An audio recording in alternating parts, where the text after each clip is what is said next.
And so I tried to find them one day. I'm like, where are they? And I'm driving around and I see three little boys over by the river. And I'm like, there they are. So then I parked right at the bridge and I yelled out, I'm like, it's time to go home. And one boy said, "Mom." And then the other boy is like, how did mom find us?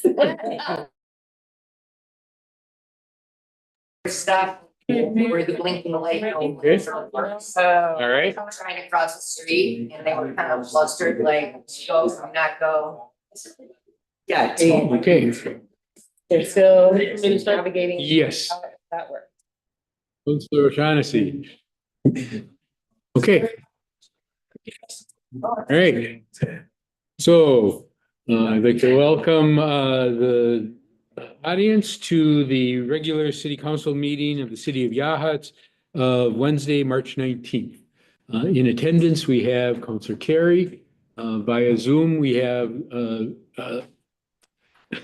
Barry Collins. Barry Collins. Sorry, the Zoom messed me up. Councilor Headland, Councilor O'Shaughnessy, our city manager, our city recorder, myself, Craig Burry. All right. Are there any announcements, proclamations, or correspondence? Not online. Yeah. Okay. We hearing none. We're going to move to our second item, and we're going to defer our public comments just a little bit today. We're going to open a public hearing on a supplemental budget item. And that item is to accept $230,000 in grants to procure the Yachats area trolley. City manager, anything to add? Sure. So we first brought this to the city council just for kind of an announcement that we would be making a public, doing the public noticing for the trolley on the February 15th meeting. And what we're doing is a supplemental budget to receive trolley funding. And through the Yachats Area Chamber of Commerce, we will be receiving $130,000. That's part contribution from them and $100,000 from Travel Oregon. And an additional $100,000 from the Oregon Coast Visitors Association that will completely purchase the hybrid trolley. And there will be an expenditure that was not accounted for in this year's budget as well. And that is $57,000 for the trolley deposit. And the reason we're doing this supplemental budget is because neither the income nor expense was included in our original adopted 23 or 24-25 fiscal year budget. And it was shared with me while this was something that we were thinking about. We really did not know the outcome of it at all. And it was much better to do a supplemental budget process when we knew if the funds would be coming in or going out versus budgeting for something or expecting something that we really didn't know how it was going to play out. So this is where we're at with it. Good. So it's a good thing to have a supplemental budget for the asset side of the ledger. Makes it a lot easier. We just, to full disclosure, the city will be incurring operational costs once this trolley is in place. I don't know if there's been any discussion in the committee yet about charging or asking for donations or tipping the driver or how that will operate. But I think that the operational costs are well within the city's budget and can certainly plan for that. Yes, and all of those expenses will be coming through in the budget process for this upcoming fiscal year. Any discussion on this item? You have in front of you the form that's required to submit the form ORLB SBH. The amount that we need to pay for the deposit, is that something that then, if that comes out of our budget, does that get reimbursed by the monies that are being given to us? Yes. Okay. That raises interesting questions. When do we receive the grant? We have received $70,000 of it. Okay, And we have to do another, or no, excuse me, $170,000. We've received the $100,000 check just last week from the Oregon Coast Visitors Association. And prior to that, prior to making the deposit for the trolley, we did receive $70,000 from the Yachats Area Chamber of Commerce, and they are in the process of submitting receipts to get the additional money from Travel Oregon. So as part of just the grant process and how things are expended and reported. question. Any other questions? If not, can we get a vote on the, go here, on accepting this supplemental budget? So moved. Okay, any additional discussion? All those in favor say aye. Aye. Aye. Thank you, Barry. Okay, all right, so that item is taken care of. Thank you. We're going to move on to public comment. Do we have any public comment either in the audience or online on any items not included in the agenda? Nothing online? Do you have a public comment as a citizen or as a council? Well, as a citizen. Okay, why don't you? And remember, your time limit is 5 minutes. And I'll try to focus on the issue, not on the personalities of staff or council. Okay, Catherine Whitman Carey, and I live on East Third Street in Yachats.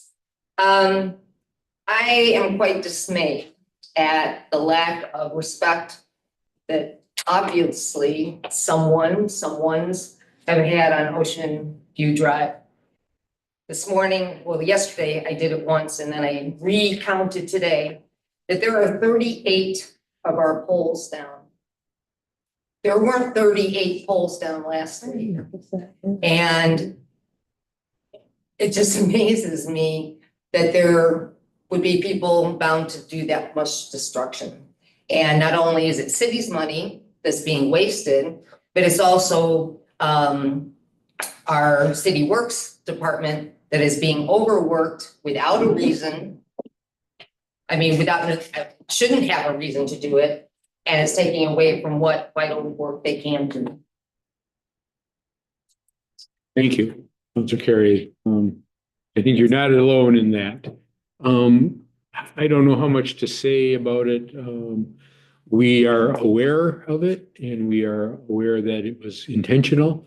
And I believe we'll be working with the sheriff's department on this. Several people have asked me about putting cameras up. And even though that might not be easy because there aren't places to do them for the city, I mean, you can get those kinds of cameras for like $12, $15. And I'm wondering if any citizens along that route would be willing to pop a camera in their window to see if we need any more evidence.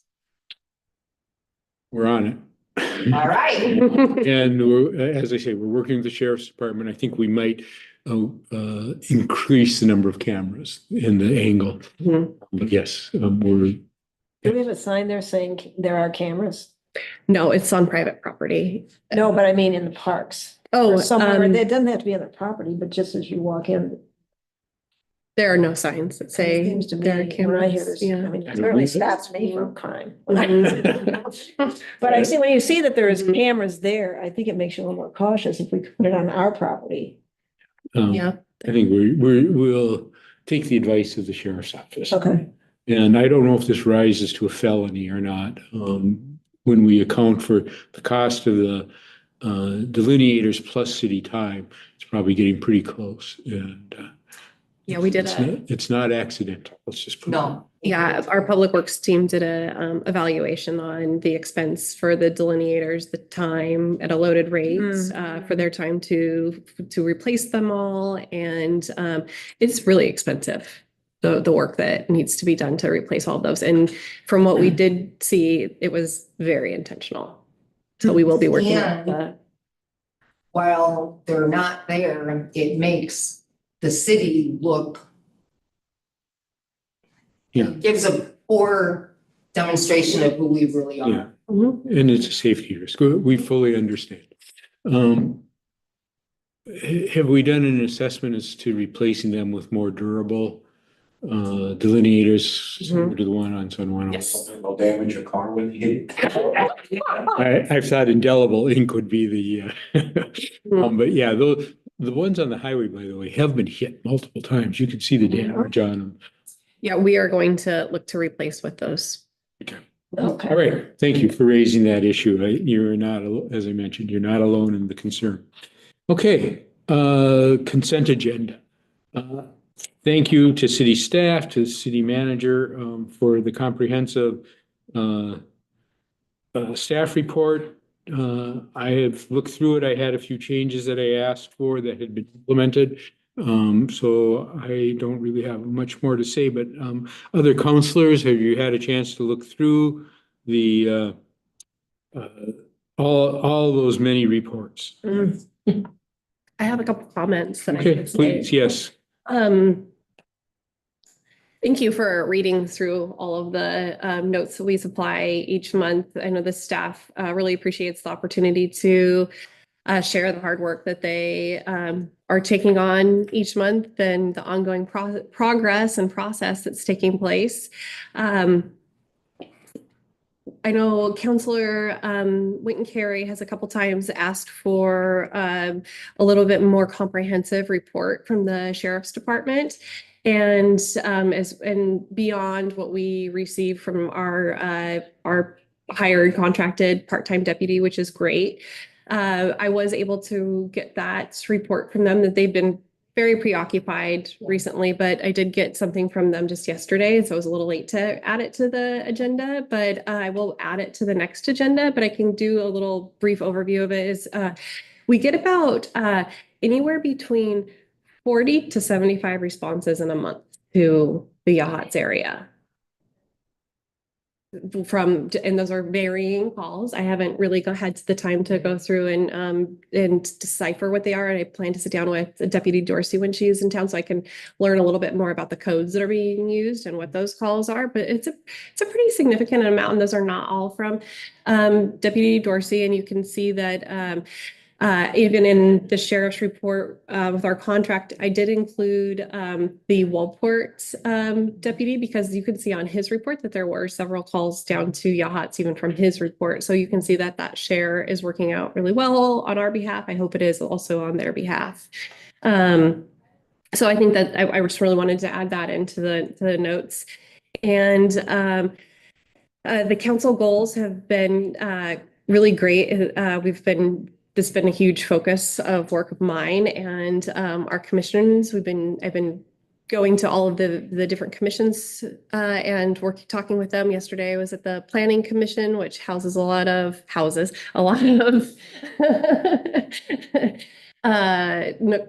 Headland's goals in the housing supply section, and just were able to talk with them and share with them what the city council is thinking and how we can all work together and how they can support the city staff and our council to achieve those goals. And I think that they really got their wheels turning and got pretty excited about some of the things that they can be helping with in the back end. And in April, I will be doing that with Parks and Commons Commission, and earlier in March, I did that with the Public Works and Streets, and we do already have a few work groups that are popping up from that. And I think there's some enthusiasm to support the overall goals for the city council. And I think that's a really good forward moving trajectory. Yeah. Speaking of planning, I don't remember if there was anything in here about our wetlands assessment. It was discussed yesterday in the Planning Commission, and the ball is in our court again. But we do have a new person that was assigned to the wetlands assessment, and they came back with questions that I had. I definitely am thankful we have a very skilled planner in our office that could really decipher and know what they were talking about and are able to work with them. So they're having the dialogue now, and I think that it's on a forward moving trajectory now. Okay, Yeah. I think April, 22 was the submission date of that. So, Yep. So it is in our court and we will be getting it back to them shortly. okay, wonderful. Yeah.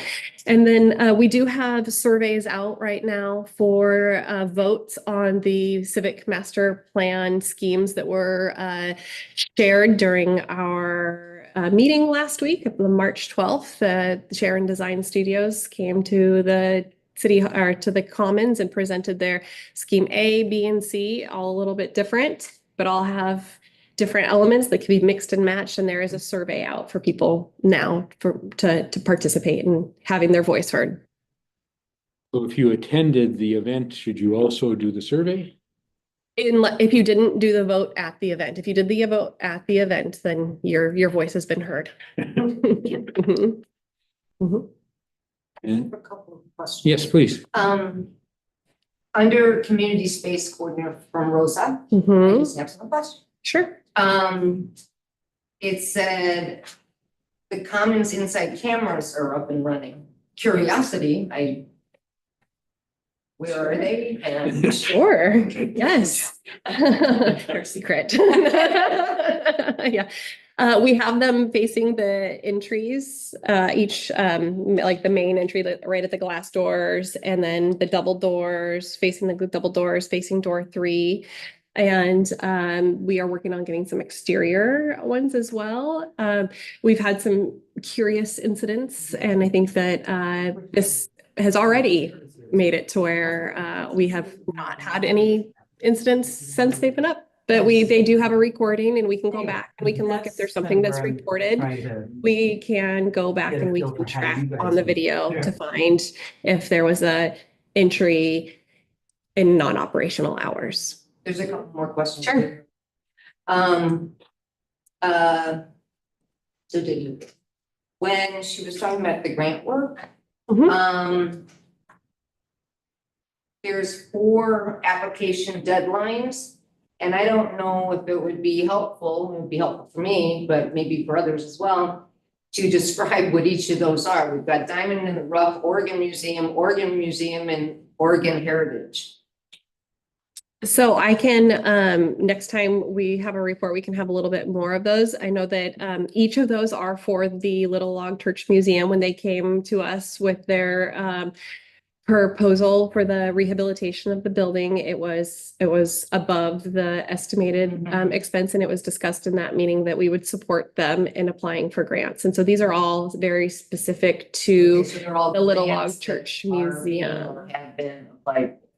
They are, I believe the the Oregon Museum application is the deadline is coming up on April 9th. Okay, She's working okay. on that one right now. Okay, so they're forthcoming. Yes. Yep. Okay. Yep. And the Oregon Museum application, that is through Oregon State Parks. Oregon Heritage is through the Oregon Heritage Association. And I can't say I know exactly who the Diamond in the Rough one is through, but I believe it's a historical. And there's one other thing that I kind of am waiting for the end of the meeting to bring up as well in another way, but just to remind that it was brought up, I brought it up a while ago about informing the citizens in a better way about where the AED is in this building as well as otherwise. And we had talked about training for the public. And we'd also talked about how this building, if this is the closest AED, can be open for access to that during the farmer's market. That's something we can put back on our radar. Okay. Yeah. And as long as we're on the Commons report, I thought it was enlightening, as I believe the Parks and Commons did in terms of the usage charts. That it feels like this building is used a lot, but then you look at the usage charts and there's a lot of available time. So some groups that might just have to shift some of their scheduling in terms of access later in the afternoons or during the day or even in the evenings. There's plenty of open time in the throughout the building. I did also want to just comment on, I believe it was in the staff report on schedule for the Little Log Museum. It was very helpful to see. And I walked by there the other day, the big new fence is up with lots of signs. And it looked like they were actually working on it. So yes, it's very exciting to see. Bell tower has been removed Oh, has it? and shipped to be refinished. I didn't, Nice. I didn't even look to, what, that's great.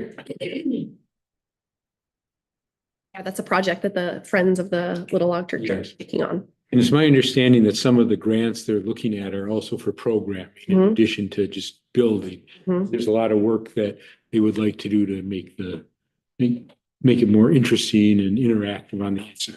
Yes. So that's wonderful. Okay, go ahead, please. Under the Emergency Preparedness Committee, Mhm. one, I was curious when it says, Aha Lodge vacation rental is offered, is property for an assembly place. Mhm. Where is that? It's on King Street. I'm sorry. Yeah, King Street, right up. Do Okay. you know the exact location? I just know that it's 1430. Yeah. So it's on King Street. Mhm. Okay. It's set back from King Street a little bit. Yes. And then the fact that, there was a call in here, obviously for a lot of need for a lot of more volunteers Mhm. and just wanting to bring citizens' eye to that.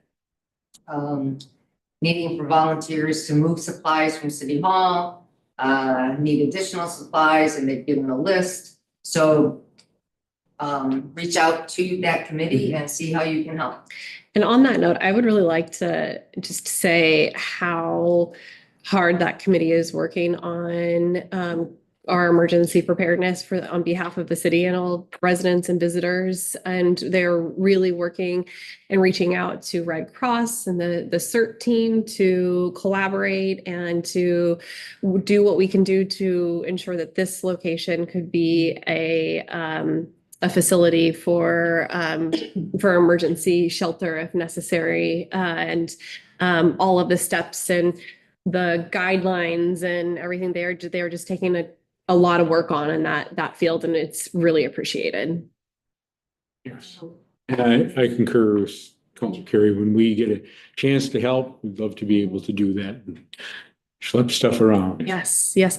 So with that, I would believe they're looking for making a list of volunteers to call on for when the emergency arises, if it arises, that they say, okay, so they know they've already had this conversation with you and you're willing to make sure there's hot water on the pot for, tea, and you're ready to check in people, because that's a very important part of running emergency shelters. Everybody's checked in, checked out, and accounted for. And, there's all these very different aspects. And so lining up those volunteers and who will do what ahead of time and is really what they're wanting to kind of dial in. And that's a really important part of the process. Well, my deepest thanks to them. They're doing a great job, and anything the council can do to support them, we're on board. Okay, anything else? So we've moved into some of the commission summaries. Any other comments on commission summaries or the council summary? Finance reports? Barry, you are muted. Not now. Yeah, just since we're on the subject of council summary, first page, very last line. Motion was made to instruct the city manager to complete the surveys. What surveys?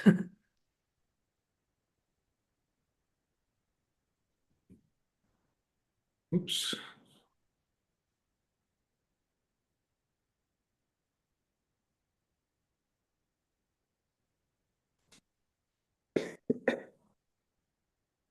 Well, those were the surveys for that, for the recycling project, isn't it? Here. It was something still Oh, yeah, to be yes, happening, mhm. and then I said, well, Bobby, last time there was a group of us who did it, like, if you wanted a group again, but Yes. I think we just said, yes, go ahead and do it. Yeah, and those were the survey forms sent through DEQ Right. and working with all disposal to complete on behalf of the city of Yachats in return Yeah. to DEQ. I'll add that. Okay, well, I mean, and those of us who were at the meeting might remember that. Those of us who were not at the meeting, but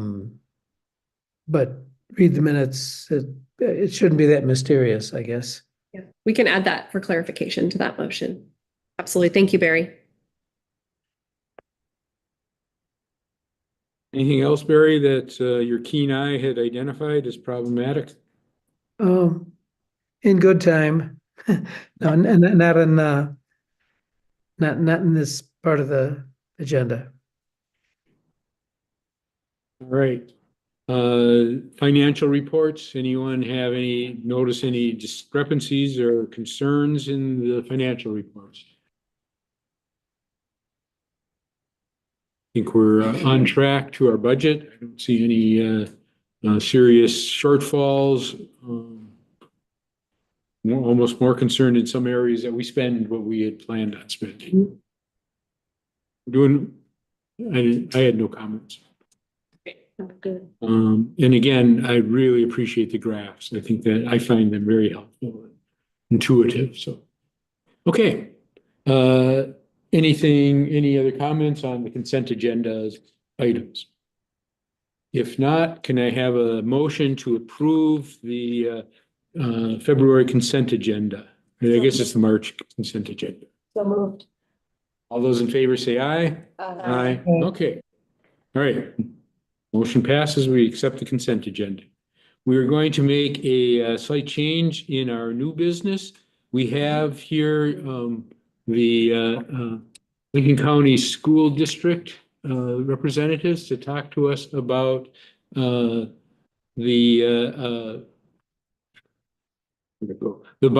school board presentation. Thank you for coming. And this is item B is moving up to be item A.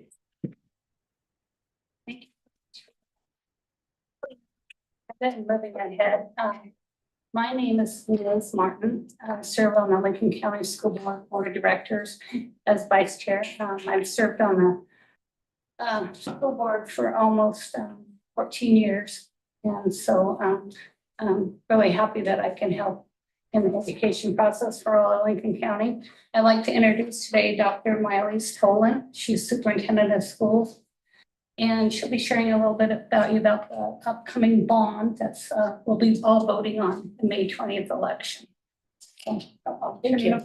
Really quickly, I'll introduce Sandy Battles in the back, who is our principal at Crestview Heights Elementary Schools.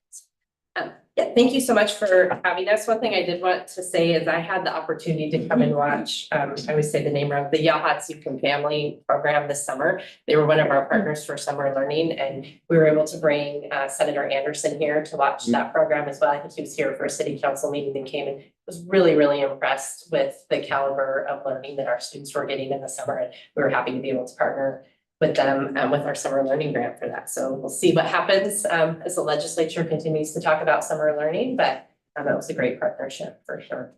The reason why we're here with the upcoming bond, the board has decided to put a renewal bond on the May ballot. This would be a renewal of the 2011 bond that passed that put a new Waldport High School down here. So that was one of the major focuses of the last bond, was getting Waldport High School out of the tsunami zone and putting the new Waldport High School in that we have now.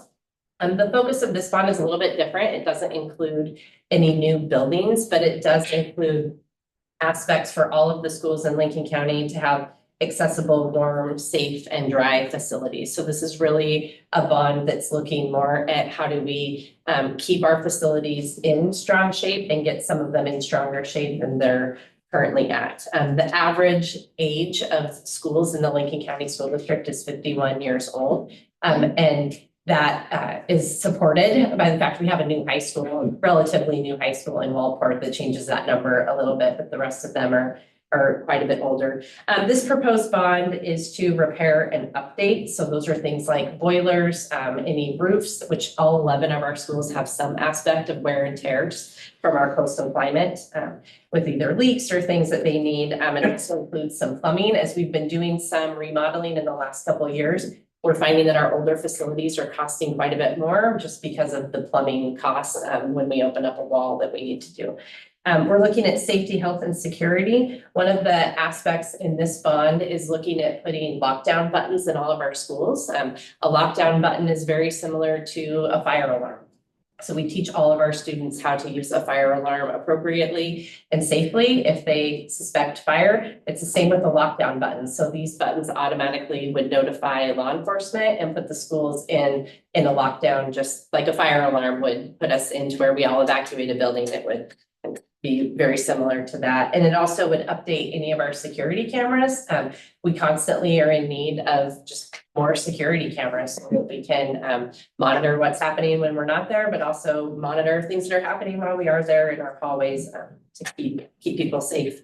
And then it would expand student opportunities. So that comes in two major aspects. One, in career and technical education. We want to be able to continue to modernize the career and technical education that we're offering. And part of that is expanding just the facilities that those programs are currently housed in. And then a large expense in this bond proposal is performing arts centers in 3 of our areas. So one would be a performing arts center or theater auditorium space at Newport High School, at Walport High School, and at Toledo High School. TAF 712 currently has 2. They have a small theater space that seats about 100 up to 120 people. And then their cafeteria has gone through considerable community funded upgrades in the last few years that seat quite a bit more. But when you look at Walport, Newport, and Toledo, they do not have a performing arts space that's specific for those areas. So those principals have been working with community partners, especially in the arts, to see what exactly would that need to look like. And then also, how could it be used for additional cultural performances or public speakers, that kind of thing. So those are in their beginning stages of planning. 6 main things to know about this bond. The bond would be for $73.3 million and does not anticipate a tax increase. It's a big goal for the board, was to have this be a renewal, no increase on taxes. So that is our current proposal, and where we looked at how much do we need. In a long-term facility study, we identified about 93 million in needs, but that would have required an increase. And it was important to the board that this would be a renewal and not an increase bond. If passed, 100% of the bonds money would stay local. We don't have to send any of that money out to other agencies. It would stay here for spending specifically on our schools. And it comes with a $6 million state match. So we applied for an Oregon State facility match. And if this bond passes, we actually would get $6 million more above the 73 million. So we're hopeful for that. If it also passes, it would just continue the repair and update that we talked about, safe and health secure schools. And then in addition, one of the things that we have looked at is how do we get our students outside more than they're currently outside. And in our climate, that can be difficult. Crestview does have a play structure, but does not have a turf facility. And we have found in our areas that have additional turf, they're getting more outside playtime for community partners to be able to be out. They're not tearing up the grass when they're out there. So we have youth sports that are able to practice on those facilities, and we can have more outside recess because we aren't worried about them slipping and falling in mud the entire time. So those are some big aspects of what this would do. And then lastly, before Vice Chair Martin just continues, one of the things that we want to add into this is we got a lot of benefit from the long-term facility study, having an external partner and having community input that sat on that as well. And so we'll continue that if this bond passes, and have the long-term facility study group with possibly some different members continue, so that we can be giving them updates about making sure that we're staying on track with our timeline, and making sure that we are doing what we said we would do with our bond funds. And so watching our list spending, if we're having to make any changes due to price cost or anything, we want to make sure that we have a group that's seen that as well through that decision-making process. I did work on the bond last time and, I felt really, really good, really positive as a district. We came through with all of the items being done that we said that we were going to, and we were a huge economic booster to the economy by hiring all local contractors as much as we can. So it was really an economic boost, and it's our hope to do that again. As we know, I mean, we're in this school right now, right? And I'm from the other little town that doesn't have a tax base called Depot Bay. And City Hall there is where I went to school first through sixth grade. So when we're talking about not getting, other schools, I know, I get it. And so that's why it's so important right now that we really take care of our investments in our community. We want good roofs. We don't want to wait till they start leaking. We want to take care of them now. We want to take care of the inside, the outside. We want students to feel proud about the schools they're attending, our community to be proud of our schools, and all that it brings to the livelihood of the community. And making these new auditoriums, having them open for community use is important. We want them used all the time, every day we can. So I think the benefit to everyone is going to be immense. And again, keeping that tax base the same and rolling that forward for no additional tax was paramount to the board. And so I think that is a real strong selling point. And I would ask all of you, if you're in agreement with this, if there's any way you can talk to your neighbors, to your friends, tell them a little bit about what we're trying to do here and to get the word out. And if there's any way I could talk to anyone or talk to a group, I'm happy to do that and share the information that we have. But I appreciate your time today very much. Thank you. Thank you for your time. I also want to say Cecilia from Walport wasn't able to come today, but she wanted you to know that she's in full support of it. It's been a real charm to join, be on the board with Cecilia. She brings a lot to our communities, as we all know. So, I did have a question, okay. and you may as well listen to my questions because We you're. like. I was actually. Like a 40-day presentation schedule, and so we're just kind of getting going. So all the questions are welcome. They're helpful to us. I'll just proceed by saying I was on a commission in the school district my son went to replace a 2017, a school that was built in 1917. And most people clearly understood the need for it. There were dead end hallways, and the fire marshal was threatening to condemn the building because of that and other issues. Has the fire marshals issued any warnings, especially for the older buildings? Are we under pressure? No, we're not under pressure with the fire marshal as far as if we would have to close down, but we work very closely with them and do regular walkthroughs and updates with our facilities director and our facilities manager, just to make sure, how do our buildings look? What do we need to work on and that kind of thing. The other question I have is regarding boilers. I'm just curious why continuing on with boilers versus hydrogen heat pumps, as they're discussing in Depot Bay, or solar, or some kind of a heat pump technology versus the boilers which require, I assume, oil or propane. Yeah. So I don't have the answer for you on that, but I will get it to you. And one of the things we're doing is logging our community questions so that we can have answers when asked. So I will get that back to you.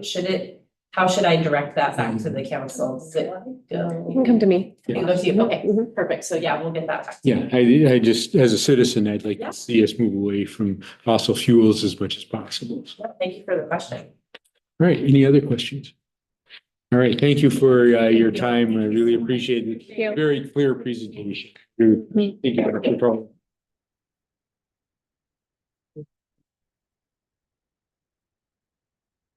Thank you. Good to see you.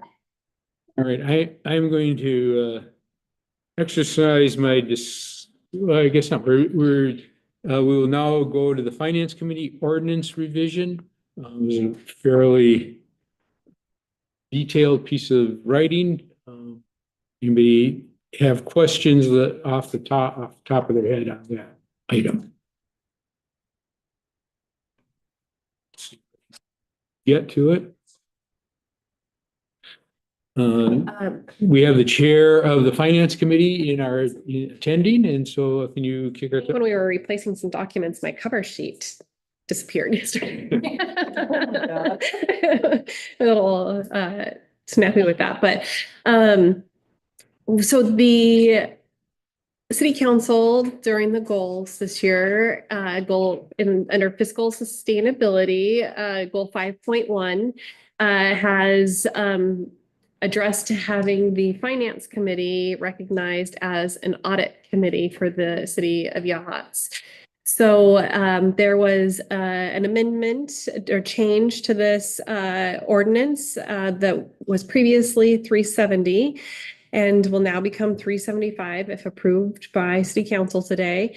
And that is under section 3.10.020, adding number 7, which states the finance committee will serve as the audit review committee responsible for reviewing annual audits as they are presented, conducting auditor reviews and selections as necessary, and providing recommendations to the city council regarding the annual audit findings.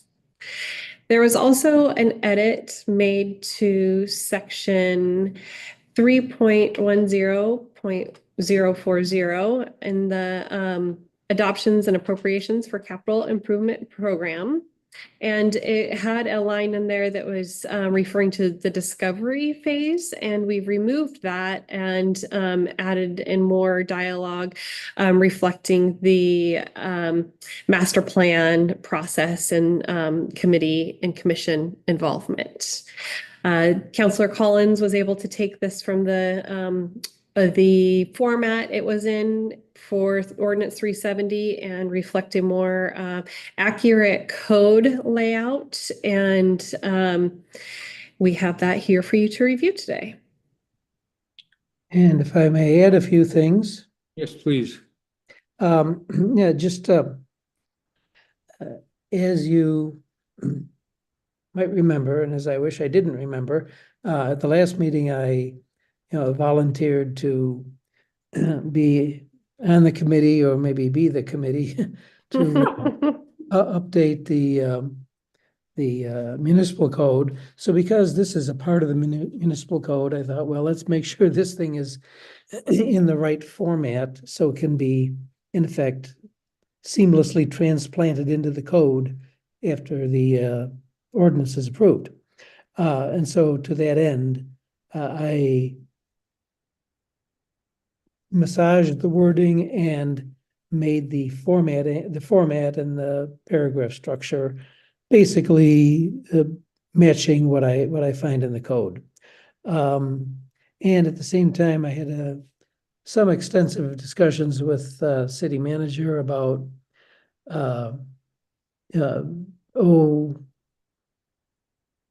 terminology in these things. For instance, this is an ordinance. Ordinances do a lot of things. Some of them trivial, some of them crucial. I think any change of the city municipal code is important. This is not a major change by any means, but if it's going into the municipal code, we want it to be just right. I think that in those discussions will make this easier the next time it comes up. But the ordinance in front of you, number 375, is, to be honest, unremarkable. We're just basically accepting some the finance committee's recommendations that some of the language was obsolete as to who does what of the finance committee, or not who does what, but what the responsibilities of the committee are. So, not a big deal in the scheme of things. But there are two, again, I get picky on this stuff. The 375 ordinance that's in front of you There's a couple of blanks that need to be filled in. Where you see an underscore next to a list of the previous ordinances amending section 3.10. The blank spot intended to be this is all that would also say 375. In other words, that each paragraph that has been changed in the municipal code shows all of the ordinances that have tinkered with it. And since this is tinkering with it, 375 gets added on those blanks. Do you see what I mean, Bobby? I emailed yesterday to everybody the ordinance that filled those blanks in. Right. So we do have, I believe everybody should have ones in front of them that have those 2 blank spots filled in, which would be in chapter or section 3.10.010 and section And I ask what time that Yeah, I don't Email. see the link. it was yesterday afternoon and it is on the agenda yesterday afternoon, probably Says we've updated some One- meeting materials. one something, Is one, it? yes. Mhm. There's no attachment. Oh, well, Well, I'm looking at my, I'm sorry. So it is Email. attached to the website, the City Council Agenda Center. Number 10 on the list is, I think what I must have referred to that as that being the change versus me attaching it. So I apologize. Did not attach it.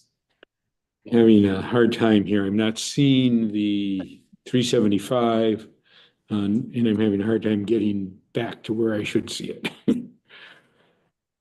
I had seen it earlier, so I know that it had been available for review, but I'm just having a hard time. So I have it in two current spots on the agenda center right now. So if on the when you first go enter the agenda center, it has the agenda, then meeting materials section, and all of the attached documents 1 through 13.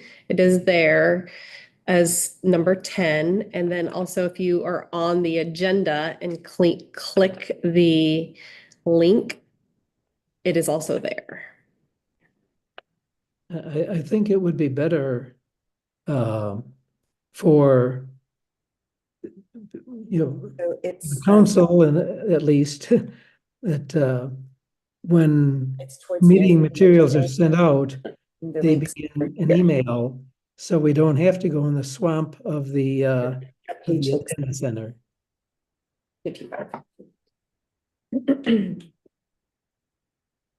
It's on page 55 of the agenda, the links you're talking about. 55. Mhm. See mine. It's revision. Okay, I got it. Thank you. It's a new version.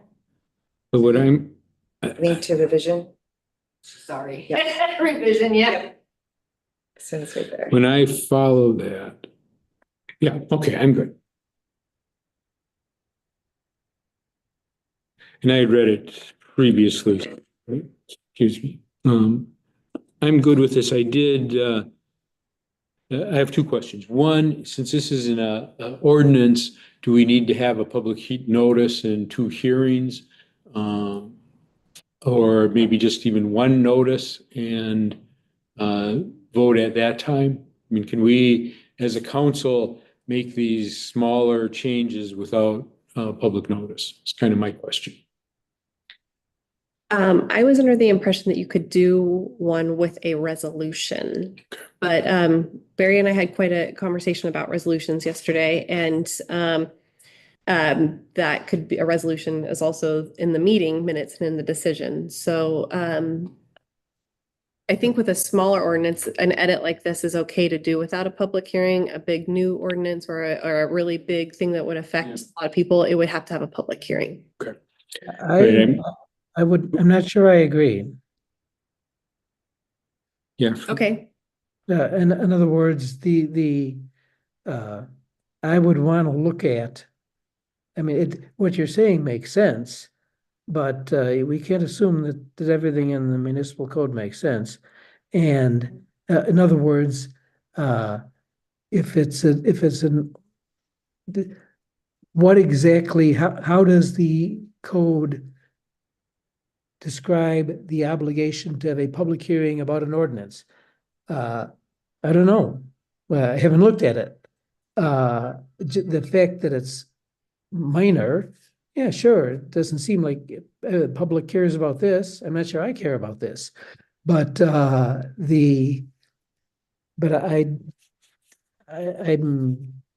not optimistic that it's going to be that it's going to be that clear.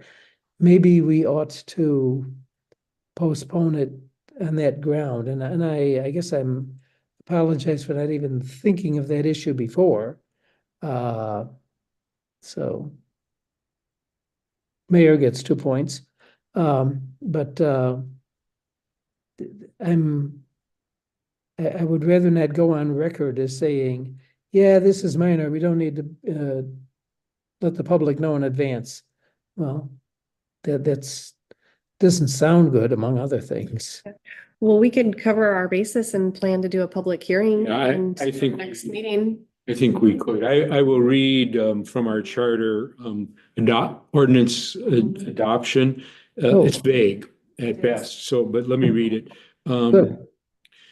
First, except as authorized by subsection B, which I will get to, adoption of an ordinance requires approval of a majority of the council at 2 meetings. The council may adopt an ordinance at a single meeting by the unanimous approval of at least a quorum, provided the proposed ordinance is available in writing to the public at least 1 week before the meeting. And now here's the rub. Any substantive amendment to a proposed ordinance must be read aloud or made available in writing to the public before the council adopts the ordinance at that meeting. So, and then it just says we have to vote on it essentially. So the question becomes any substantive amendment to an ordinance. Well, that's pretty subjective. Yes, exactly. So I would say this is really not substantive, but I think you could argue that it is. May I ask a question? Yes, public comment? Just listening, Bob Barrett, Yas. What you just read from the charter said to a proposed, it doesn't say to an already existing, an amendment to a proposed. At least that's what I thought I heard. And I will say, this was posted on Saturday, so it wasn't 1 week Yeah. for available. So just on that alone. Yeah, I think that would be where I would fall on this also. It's not substantive. Well, it's important, but not substantive, I'd say, to have our finance committee become our audit committee. When you read it, they are advising the city council. They're not mandating anything. So I don't think that is not radically different than what they are currently doing if you attend a finance meeting. I did have one suggestion that I will provide to the city auditor. In the proposed ordinance, it states that commission chairs and staff shall submit capital project requests that have been identified in the city's master plans. I would amend that to say commission chairs and staff shall submit capital project requests identified in city master plans, commission votes, or in support of council goals.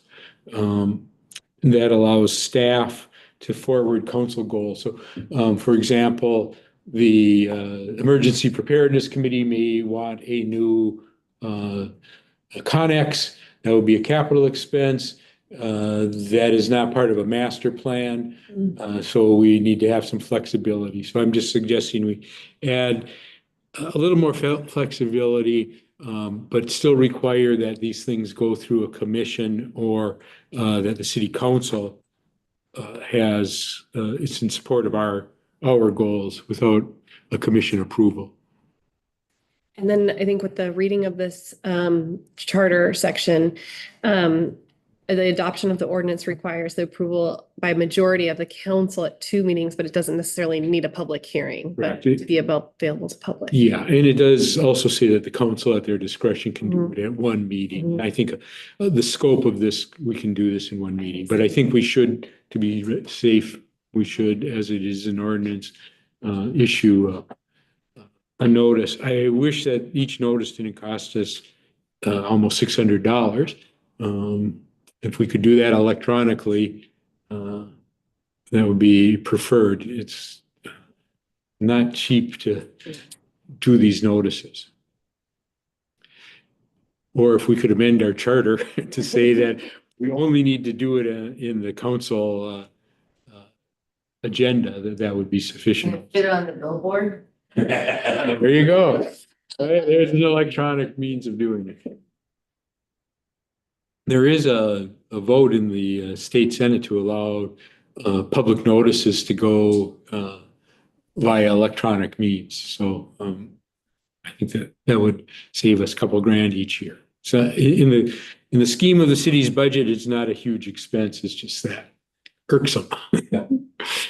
Okay.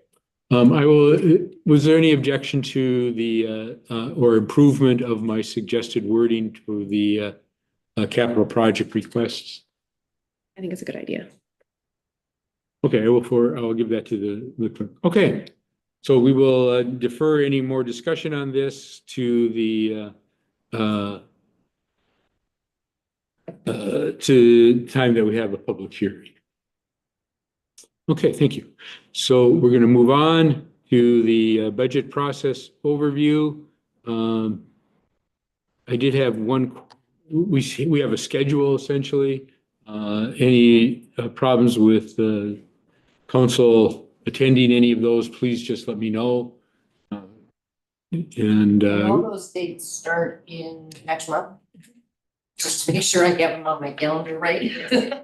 April 24th is the first event we have, and that will be, well, they're all open to the public, but this is a new event for Yachats in the budget process. It's going to be kind of reflecting our city council goals in the budget education. We'll do a budget education session for the community, and we've partnered with the Lincoln County Economic Development Alliance to do a budget engagement game per se, where people can have a little bit of tangible involvement with their suggestions for budgeting, having a experience where they will have to choose where money goes and how to, balancing the budget, and just kind of an interactive activity to get people engaged in the budget process this year. will that be in the meeting or that? That'll be in the Commons, and it'll be Oh, okay. open to everybody.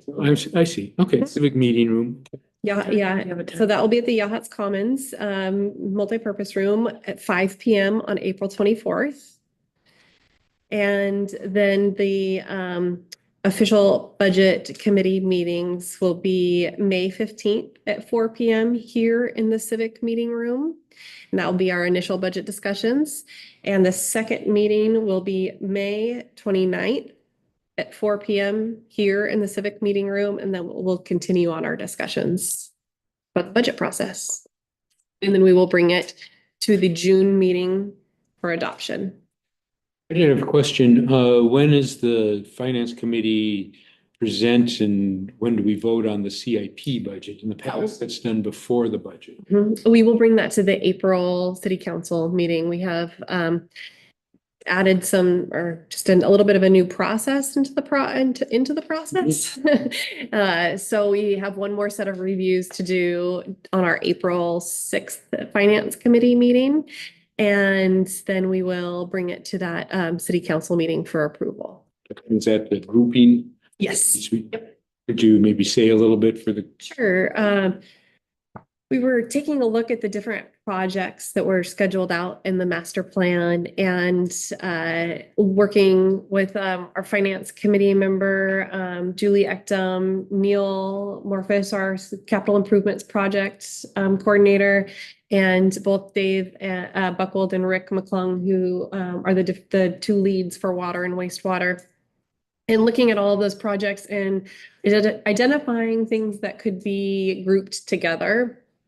So we could bring one contractor down at a time and double up on projects, trying to cut down on travel and cost and expense for the contractor. So just evaluating those. So that added a meeting to the meetings. So we hope to have some consolidation in projects for this budget, CIP budget forecast. Yeah, thank you. I'm highly supportive of that. It might change cash flow significantly, not hugely, but significantly.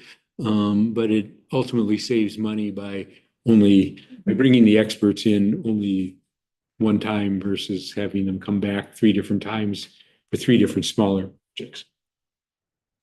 I would also like to stay on the budget topic and as a comment request suggestion from one of our citizens that I got recently, I'm going to start doing budget bites for the newsletter, which will do just little topics of a budget topic and an explanation, just one at a time in the newsletter.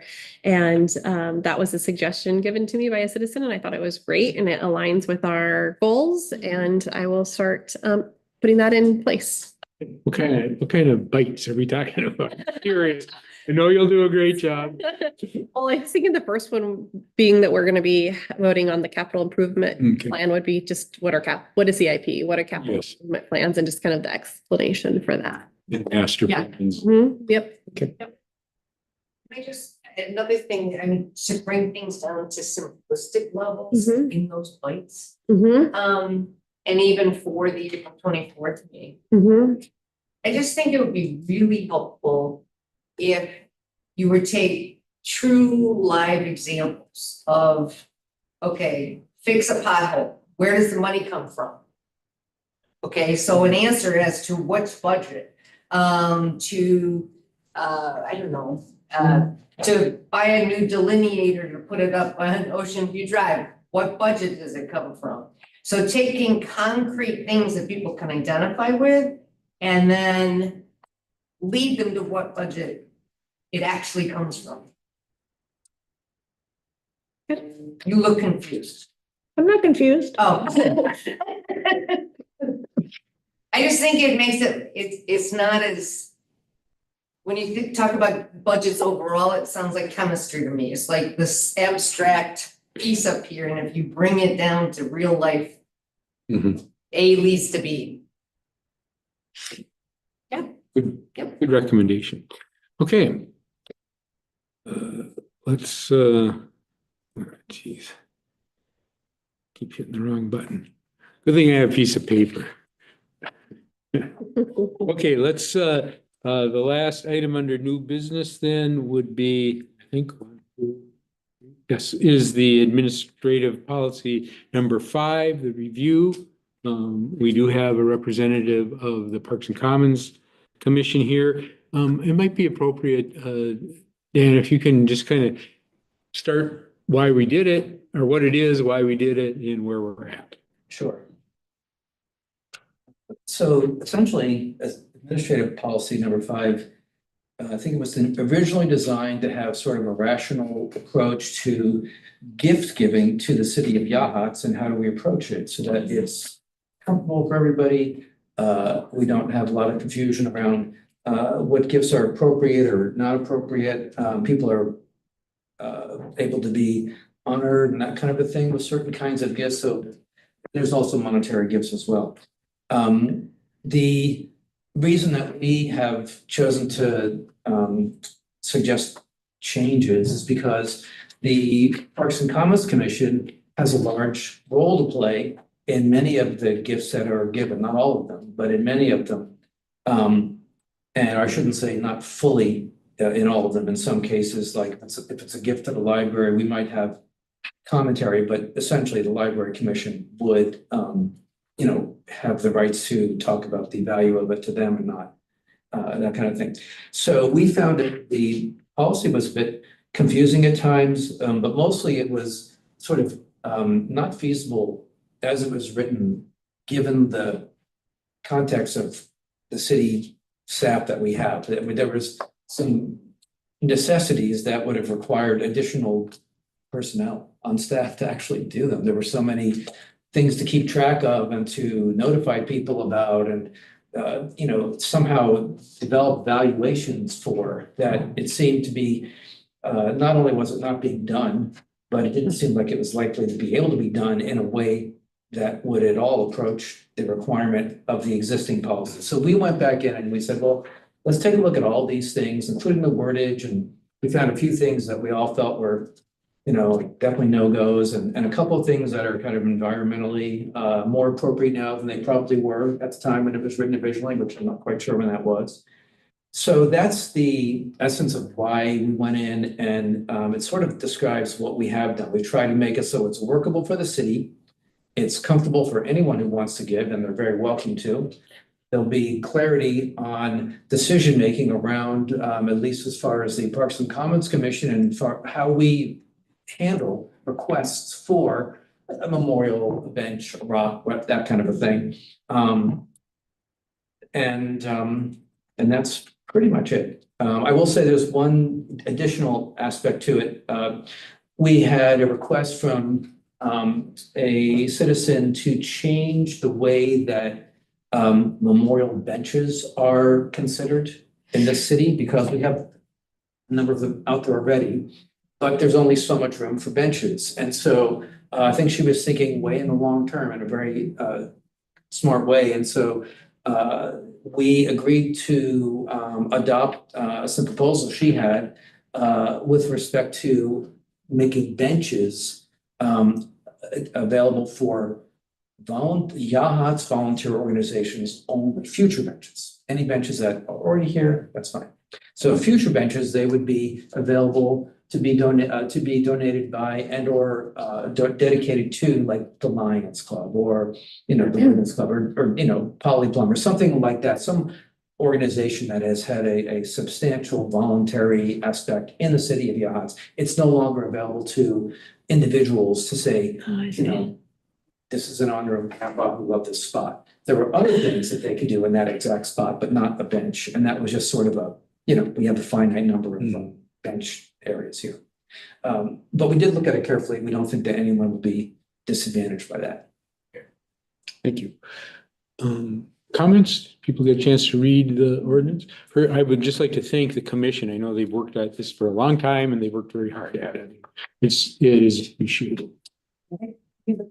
So is this design, I can't find the title here, so is this designed for only Parks and Commons, or is this designed as an overview for other countries? I mean, I did read it, so I know about the benches and so forth, or is it more overarching that it would apply also to other commissions? It would. There are a couple of instances that were stated in the original writing. We didn't change any of that.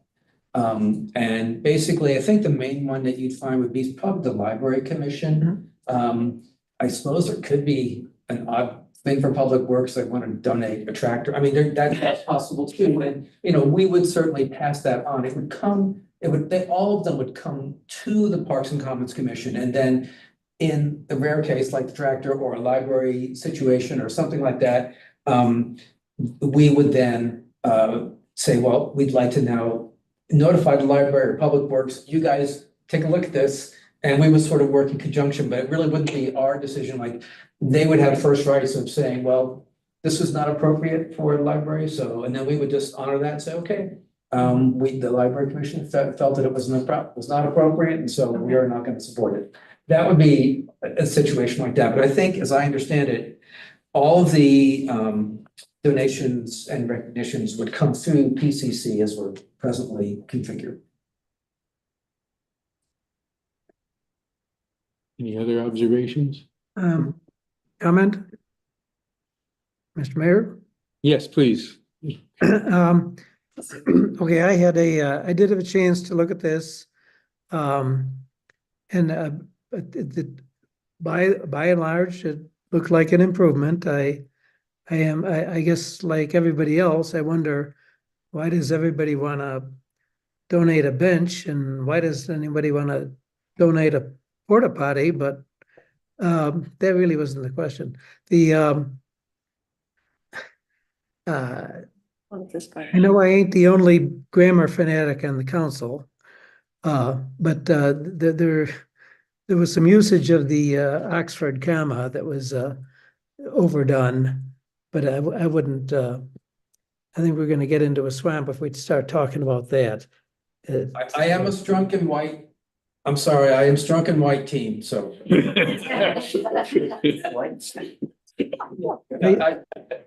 The Chicago school doesn't cut it for me, but you know, feel free to change those. We don't mind. Oh, it's not our document. We're not going to change it. But no, I follow the New York Times style. Booklet. Okay, let's go. That's all. Yeah. Are you done? Okay. Okay, so just to clarify, all gifts to be given to Yachats would go through PCC. And then you would divide it out to who it would be appropriate for? Yeah, that is existing. Okay. In we didn't alter that. Okay. In fact, we were going to, we thought this doesn't make any sense at first, and then we began to, this is part of the confusion of it for us. There were 7 of us, and this, you know, we really had to read it so many times until we understood that, no, get our head around it. It really does come through PCC.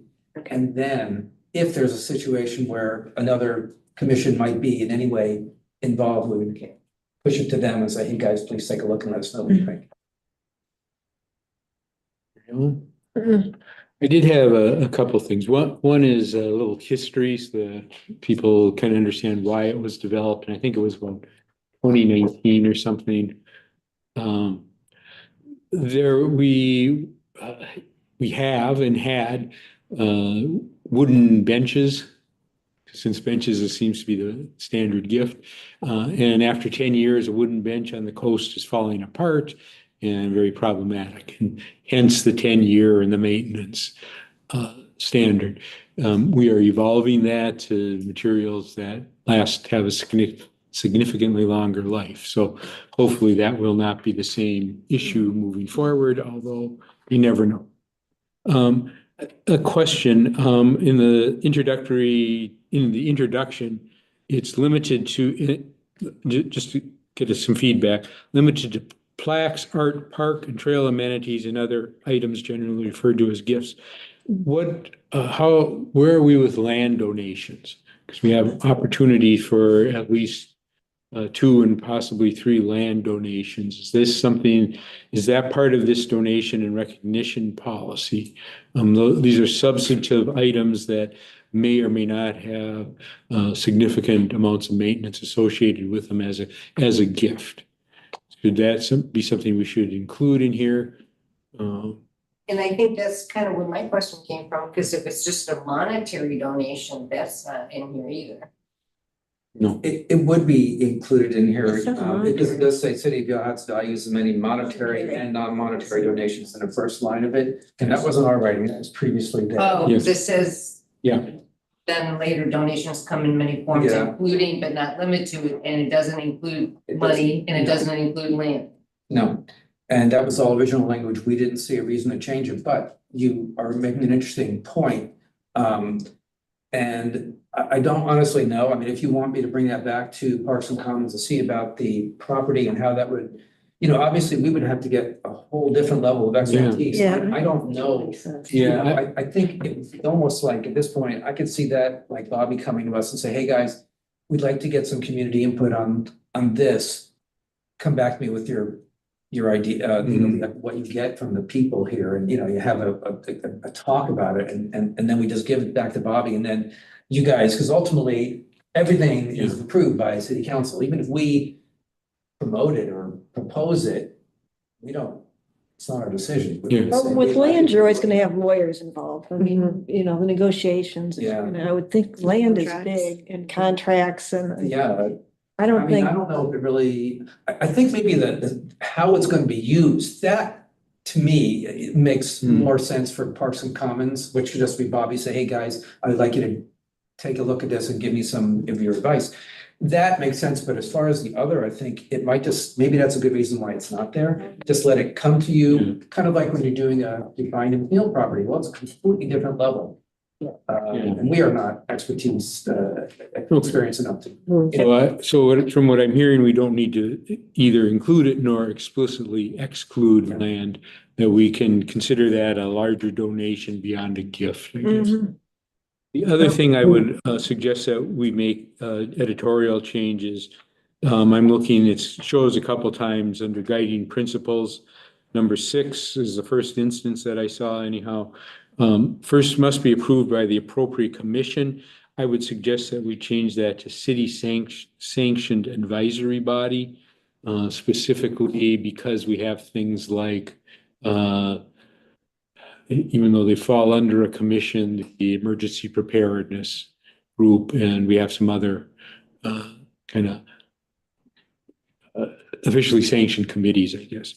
So does not change anything. It just gives us gives Parks and Commons a little more better reach. And that showed, I think, more than once, but if we could make that change or include that change in our approval.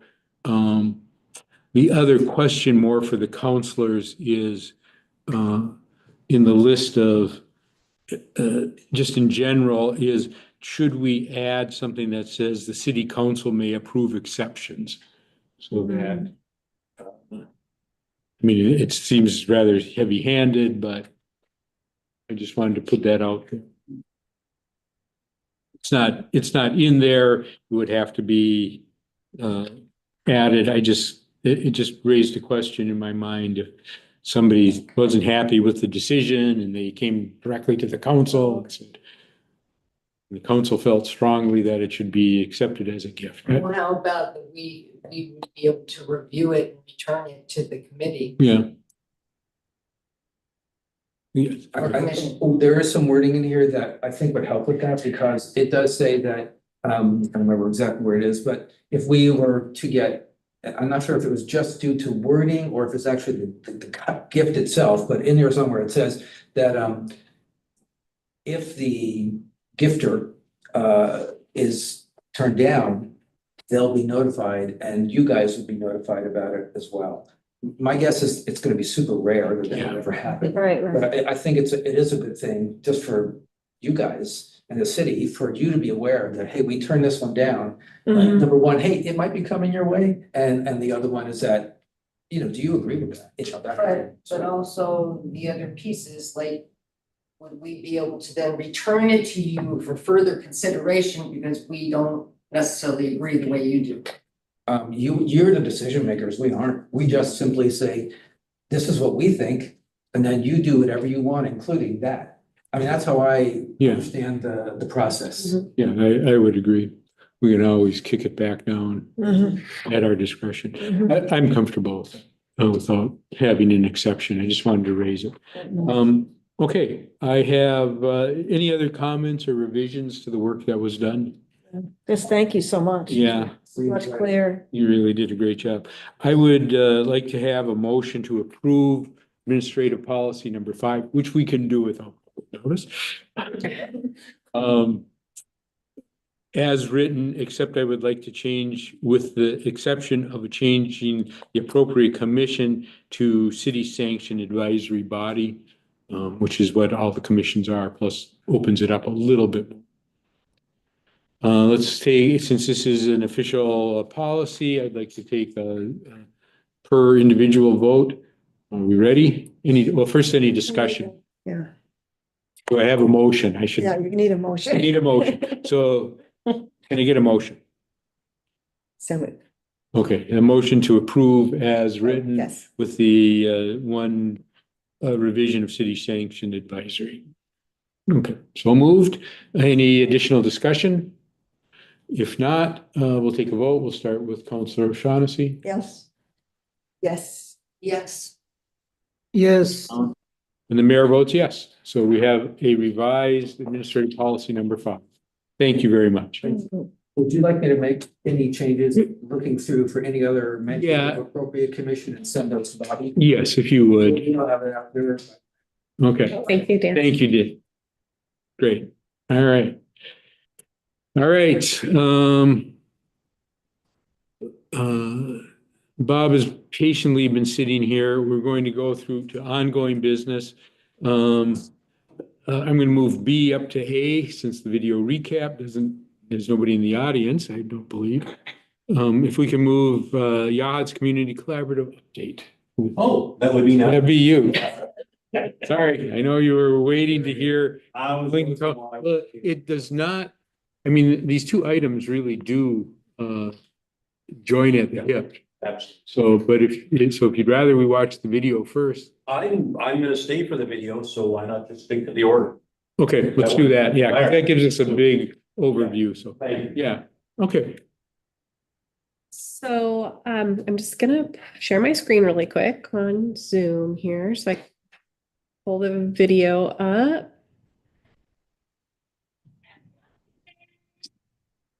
Okay, so this was sent out to us or to myself and Counselor O'Shaughnessy recently on behalf of the Lincoln County Homeless Advisory Board as an update on the process that they've done, their accomplishments. Our Counselor O'Shaughnessy has been part of this for 2 years now. Yeah, and if you'd like to talk a little bit about it before I show, I'm just. Well, I mean, they work hard at what we're doing, I think, and it's good to have everyone sitting at the same table, I think, and thinking about that. This last time, we talked a lot about children, the children that have, they just don't have any secure housing, and that, to me, is something eventually we may want to look at what's happening in our community, because I think Oregon's at 13% of children do not have reliable housing, which is, we all know a child's not gonna live when they don't know where they're gonna be from night to night. So so we spent some time on that, and that was an interesting talk and, painful talk at some level. So, but I think they've been working hard. I think they take in our input. It's, they've mainly been looking at the resource center and the shelters. That has been now we're there. So I think that's why this was. Great. And this board started out with quite extensive research that was done. The research was Right, and amazing. then- They handled they hired just an amazing group of people that really were easy to work with. I think they were very thoughtful. They knew what they were doing, and we collected a lot of data from that. No doubt that was very, very helpful. Good research takes time, so that took probably 6 months to a year. And then we divided into committees based on the data that they had come up with. So, yeah. And so now we're into like kind of the actionable Yeah, phases of the group. Yep. Great. So I'm going to go ahead and push play for everybody to watch this video.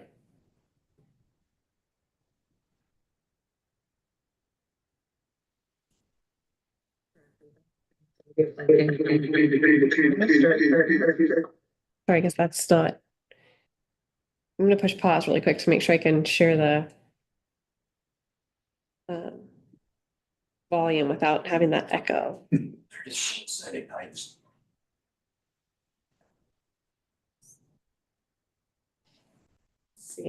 sorry about that. I thought it would be just easy to push play on this. Maybe I need to plug into your screen to show versus playing on my computer so it doesn't have the volume problem? One of you could mute volume. Yep. You go ahead and take yours down. Just a second.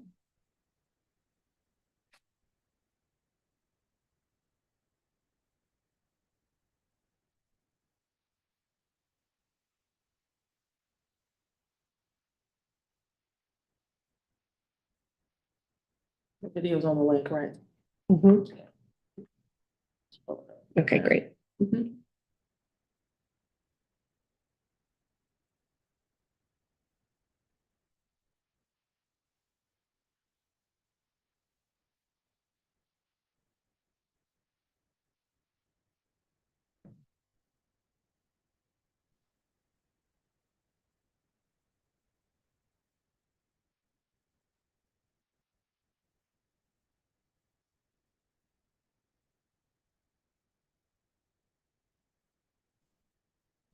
Hello, everyone. My name is Karen Rockwell. I'm the Executive Director of the Housing Authority of Lincoln County, which administers the Homeless Response Office under the Lincoln County Homeless Advisory Board, or LCHAB. Today, I want to take you through LCHAB's journey, why it was created, the foundational work accomplished in our first year, our recent achievements, and where we're headed. Why was LCHAB created? In 2022, the Oregon State Legislature passed House Bill 4123 to address homelessness in a more coordinated and strategic way. Lincoln County was one of 8 areas in the state chosen to receive $1 million in grant funding to establish a structured homeless response system. LCHAB was formed as a partnership between Lincoln County, its cities, the Confederated Tribes, and key community organizations. The board was tasked with building a long-term strategy to address homelessness, bringing together local governments, service providers, and community members to ensure resources are effectively used. In our first year, 2023, LCHAB focused on establishing a solid foundation for its efforts. Through an intergovernmental agreement, we established a regional entity composed of representatives from Lincoln County, the cities of Depot Bay, Lincoln City, Newport, Silet, Toledo, Walport, and Yachats, and the Community Services Consortium and Confederated Tribes. This collaborative structure was crucial for unified action. An agreement was made with the Housing Authority of Lincoln County to serve as the administrative office for LCHAB, ensuring effective coordination and management of our initiatives. We then utilized grant funding to hire a consultant from Grant Cloud to guide us in creating a comprehensive 5-year strategic plan. This plan outlines our goals and strategies to address homelessness in our region.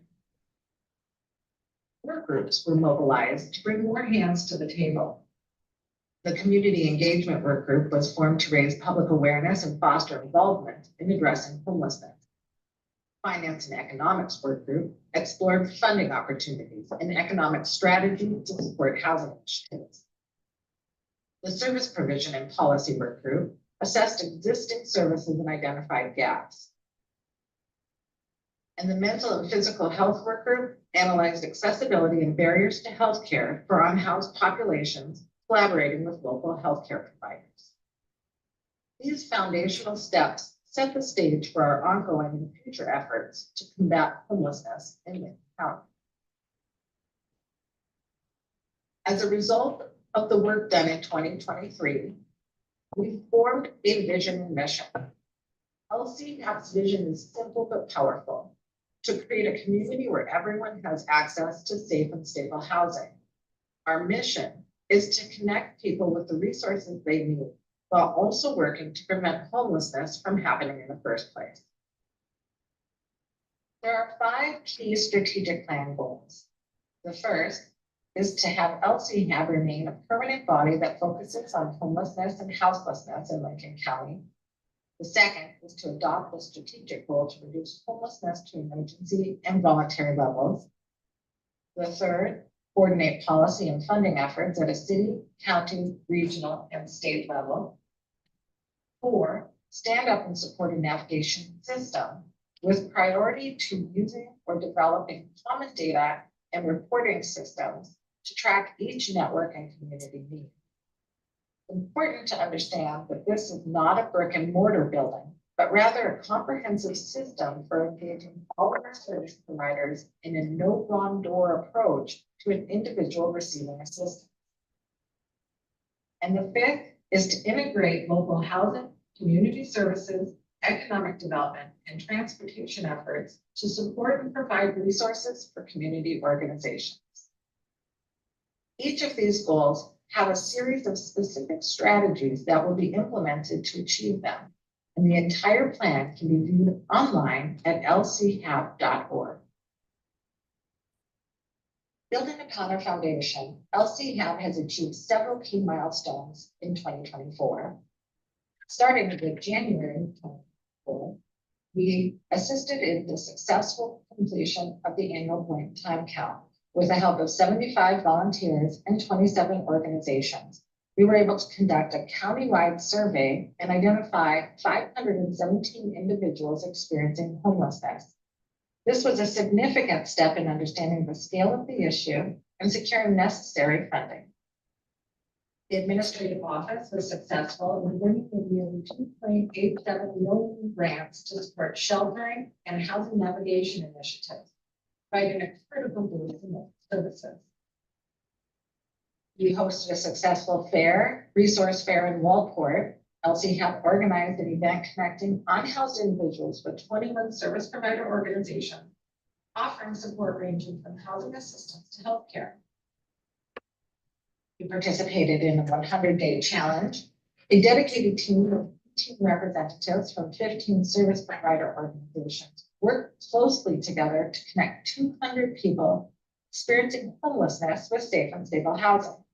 Special attention was given to vulnerable groups, including seniors, youth, non-English speakers, and the LGBTQ+ community. The administrative office also took over the management of the Lincoln County Resource Directory, which is a great tool for those in need and the organizations serving them. It is available for the community on the lchab.org website.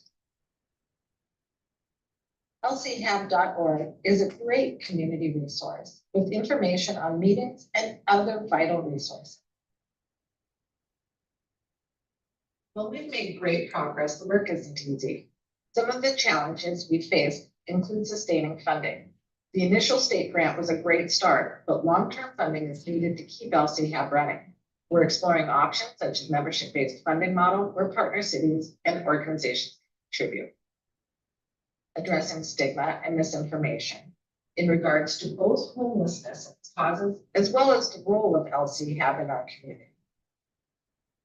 Balancing immediate needs with sustainable solutions. The funding for LCHAB from the state was not for immediate service organization support, but rather to establish and maintain a homeless response system. Some of the lessons that we've learned, with so many agencies involved, aligning resources effectively is an ongoing challenge. However, our partnerships continue to grow strong. Where are we headed? Looking ahead, LCHAB has set several key goals. Expand affordable housing and outreach. LCHAB plans to advocate for more housing options and increase outreach efforts to reach those most in need.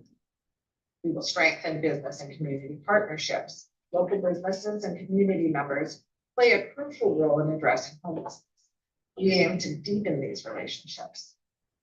Increase advocacy at state and federal levels. LCHAB will continue working with state agencies and lawmakers to secure sustained funding and policy support. Advance equity and inclusion. Through initiatives like the 100-day challenge and our new committees, we aim to address barriers specific to marginalized groups. Improve data and coordination. We are committed to strengthening our data collection and reporting systems to ensure we're making informed decisions that maximize impact.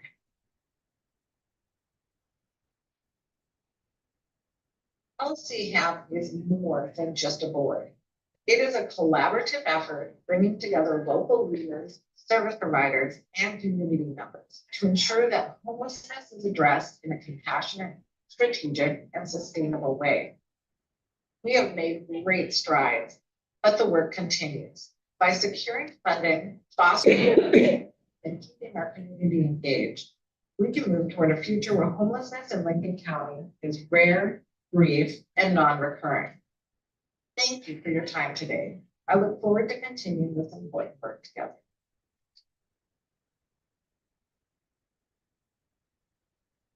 All right, thank you. Very good. And, I watched that earlier and I thought, you guys are doing really good. You folks are doing really good work. It's one of the few, I say I've done a lot of commission over my lifetime, and these people have really done a good job. I have to admit, I think Karen's a great leader. Her assistant is amazing. The people that they hired they were amazing. And I think every city is there almost every time we meet because people really, are dealing with a tough problem and want to solve it. So I've been very impressed because usually they put these commissions together and, 5 years later, you have some lame report. So these people are really pedal to the metal, as we used to say. But when is the problem gonna be solved? Yeah, exactly. Next week. Yeah. All right. They're making good progress. Yeah, it's really amazing. Well, it's very well planned out. It's just not, let's throw it on the wall and see if it works. And I think Bob can speak to that because he works with them. So, yeah. All right. Pastor Barrett. Yes. Ready to hear from what we're doing with the community collaborative. Yes, so Bob Barrett, and my home address is 373 West Seventh Street. I am the pastor at Yachts Community Presbyterian Church. And just recently became the president of a new nonprofit that we've established called the Yachats Community Collaborative. And it kind of came out of a vision of bringing all of the outreach services, and that's kind of slowly now in transition, but kind of the outreach community service aspect of the church under a new collaborative, which we're hoping may open the door for some funding from some organizations that won't necessarily give to faith-based organizations. Different foundations are reluctant to do that. So the I want to say also, just kudos to the Homeless Advisory Board. They have done remarkable work. It is a daunting task. As is the case here in Yachats, it is the same throughout the county. There is a dearth of available housing. And so you can have all the voucher programs in the world and hand out vouchers, but if there is nowhere to use that voucher, there isn't a rental available at an affordable price. So I think one of the primary focuses is to try to establish more affordable housing or middle income housing. I mean, it's not, there's a need on both sides. We're seeing need for workforce housing and also to get the unhoused folks off the street. So anyways, to that end, one of the primary focuses that the new collaborative has adopted is to try to work and collaborate and figure out solutions to housing insecurity. Now, we're small, but we just want to be a part of that entire effort.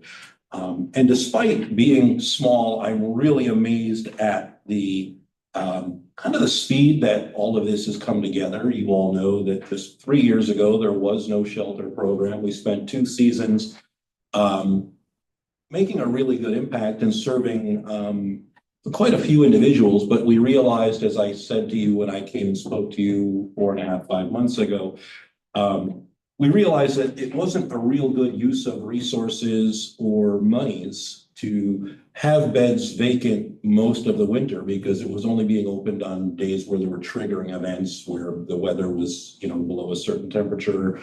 Rain was in the forecast. There were kind of these weird, quirky things. And sometimes we opened and the weather never materialized. Sometimes we'd be closed and we'd have really bad weather. But it didn't make sense to have empty beds when there were people living on the streets. And so we went to a new model this year, which several other communities have been going to.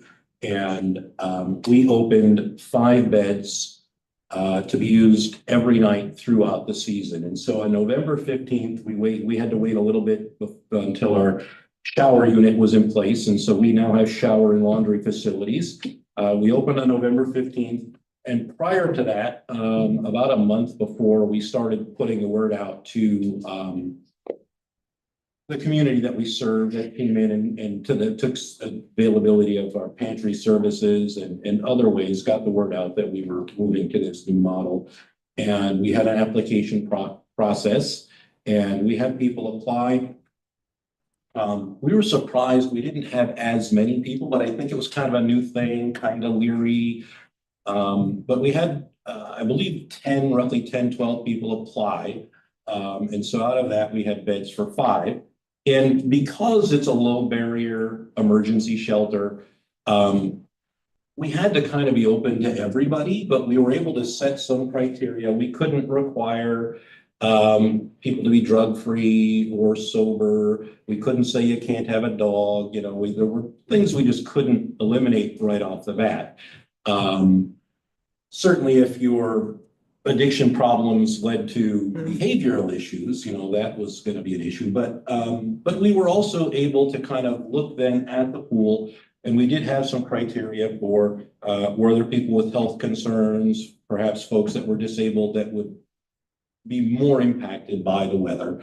And also, anyways, we interviewed a dozen people, we settled on 5, and it has been wildly successful. We have made a really big impact on the lives of these 5 residents. 2 dogs and a cat, kind of all sharing that space together. And over again, hearing about how it really has to just to be able to stop, to settle, to get your feet on the ground, to not have to worry about tomorrow, to know that you're going to be safe, you're going to be warm, you're not going to be sick, to have a comfortable bed to sleep on, to be able to take a hot shower, to be able to launder your clothes. And we now have, through the shelter, 2 of our individuals are working part-time. 1 is working full-time. We work with all of them. We couldn't require participation in county services, different programs. Couldn't be a requirement for the program, but we do encourage them to plug into whatever services are available. And many of them have taken advantage of that. And Barb and the rest of our volunteers are really good at navigating through those systems and kind of hand-holding and plugging people into things that may be of some benefit to them. Several of our individuals are now on wait lists for housing. And so we're hoping that something opens up and that they're able to move into that. As I said, we've had no issues with any of our residents. And I think twice this season, so since November 15th, have we had to, actually we called once and one of our residents once called the sheriff. And that was because of outsiders who were there kind of harassing, trespassing, stealing. But so we've had 2 incidents of that. We have also had some issues where I think we've got 3 folks now. It's the last thing in the world I want to do from, the type of program and services that we're running and because we are housed in a church and I want to be welcoming and accessible and available to everybody. But we have had to have 3 individuals trespassed and are enforcing that. And, people are like, well, what about food? And I'm like, there are other, go to Walport and get your food, go to Newport and get your food, there's bus tickets available. But anyway, so, but we haven't had any real serious issues. And I would encourage anyone else in town or in the neighborhood that, if it's a genuine concern, threat, safety issue, call the sheriff, avail yourself of that. We've kind of had to do that. And we've got a really good relationship with the sheriff's department. They have been fabulous. They have never been heavy-handed, have worked with us to try to seek solutions and problem solve. So we do have paid overnight staff that are there 7 days a week throughout the season. So they monitor and check in with the individuals every night. One of the questions when we started was, what do we do with the folks who don't have a bed for the night and the weather is bad? It hasn't been quite the issue that we thought it might be. We have had a couple of times where somebody shows up and we'll give them a bus ticket. We've got a packet that's got a blanket, kind of an envelope, a waterproof envelope to stick your blanket inside, some hand warmers, a bus ticket, and several individuals have taken advantage of that. Whether they actually went to the shelter, I don't know, or they just hunkered down with a blanket and a waterproof bag. But we also have a relationship and they had offered to, and we're ready to do so until the individual declined the services. But the county shelter has agreed to come and pick folks up if need be, or to have the sheriff transport. And they have also offered to do that on occasion. We are also doing this navigating and plugging into services for individuals that are not currently residents at Don's Place. And the shower and laundry facilities are also available to folks that we serve through the pantry, and several have availed themselves of that. We are partnering with St. Luke's by the sea, the Episcopal Church in Walport, who has some funding to provide first and last month's rent for anybody that has found a place and just needs that to be able to move in. And we have helped some individuals move in and secure funding for housing. Let's see, I had some other notes here. I was listening to you, Craig, talking about how often the Commons is used. We just did at the church, but a survey, really in depth, looking at our building usage and found that 94% of our building usage is not church related, but outside community folks that are using that. So we're really proud of that. Let's see. I think that might be all I have for you guys. If anybody has any questions, I'd be happy to answer. When do people have to be out? Yeah, so, and that is actually something I wanted to talk about, although I don't have any firm things to say. So the deadline, and in fact, we are now ending, we're almost at the end of the month. So just to kind of keep things legal, it isn't really a rental situation, right? But we are still kind of a landlord tenant situation. And so notices to vacate are going out the end of this month. They do need to be out. The emergency shelter, keeping people alive aspect of the program is May 1st. So actually April 31st, we expect them to be out on or before April 31st. And are working with folks to try to develop some plan for what do they do beyond this. We as a committee now have been looking at and need to kind of kick into gear. I mean, there have been lots of discussions, but we still don't want the space to sit vacant or unused. It just doesn't make sense when we've got people sleeping on the streets to have empty beds. But perhaps more of a transitional for the summer to just stabilize some folks, temporary shelter, helping people move on, access services. Not exactly sure what that might look like, but we're hoping to have an answer on that soon.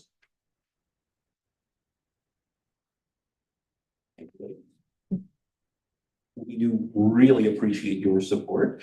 Karen Rockwell, as I already said, she's wonderful. We've got some of our funding through her and that program, some county funding that we've gotten from the city, from individual donors. So the need is great, and we're doing the best we can with limited resources. And I think we really are making a difference in the lives of folks that we serve. Yes. You know, the research that I've read shows that once someone who's been housed gets housed, whatever kind, can take a shower and there's some stability, that there's a high percentage chance they're going to get a job. Yes. So it leaves me a little concerned about the 3 people you have that do have jobs Yes. and now are going to be on the street. Right. That is. I'm not saying that you probably aren't concerned as well, Oh, but we are very concerned. it does concern me Yeah. And because so I don't want to say too much, because we don't want to get some word out that is different than what's going to happen, but we're hoping to provide some stability because they're finally stable, they're finally, Right. And working, and it's hard to maintain that if you can't shower and wander and get a good Yeah, night's sleep. yeah. And so we're hoping to be able to provide some assistance. okay. And would you need to have the staffing continue for that, do you think, or? It's something we're looking at Mhm. because we really have had 0 incidents. I mean, none of the incidents have happened overnight. So, because that is one of the bigger drains on resources and funding. Yeah. So, So I think if we, with the right kind of vetting, we may not, for more limited staffing. And I'm sure you saw in my city manager report that there was a request for community support from the city for the Yachts Community Collaborative to support the operational costs of Don's Place. And that would come out of the community support line out of the general fund. Did, in our sheriff's report, we saw an individual that was an address that had in front of a business that was, a person was trespassed a couple times. As citizens, I think this is something that I hear from citizens, what are you doing to take care of that problem? Any words of advice for us as we see people hanging out on street corners and, they're here for a few days. They always seem to disappear after a few days, but. Yeah, I have no advice and but you can't just trespass people because you don't want them hanging out. I mean, I don't know. Over and over I hear there is nowhere to go and we hang out somewhere and we're moved along and, if they're causing trouble, if they're harassing people, if they're belligerent, if they're showing signs of extreme mental duress and threat, of course, call and seek just call the sheriff. The sheriff is, if not outright trespassing people, they're gonna kind of de-escalate and move people along.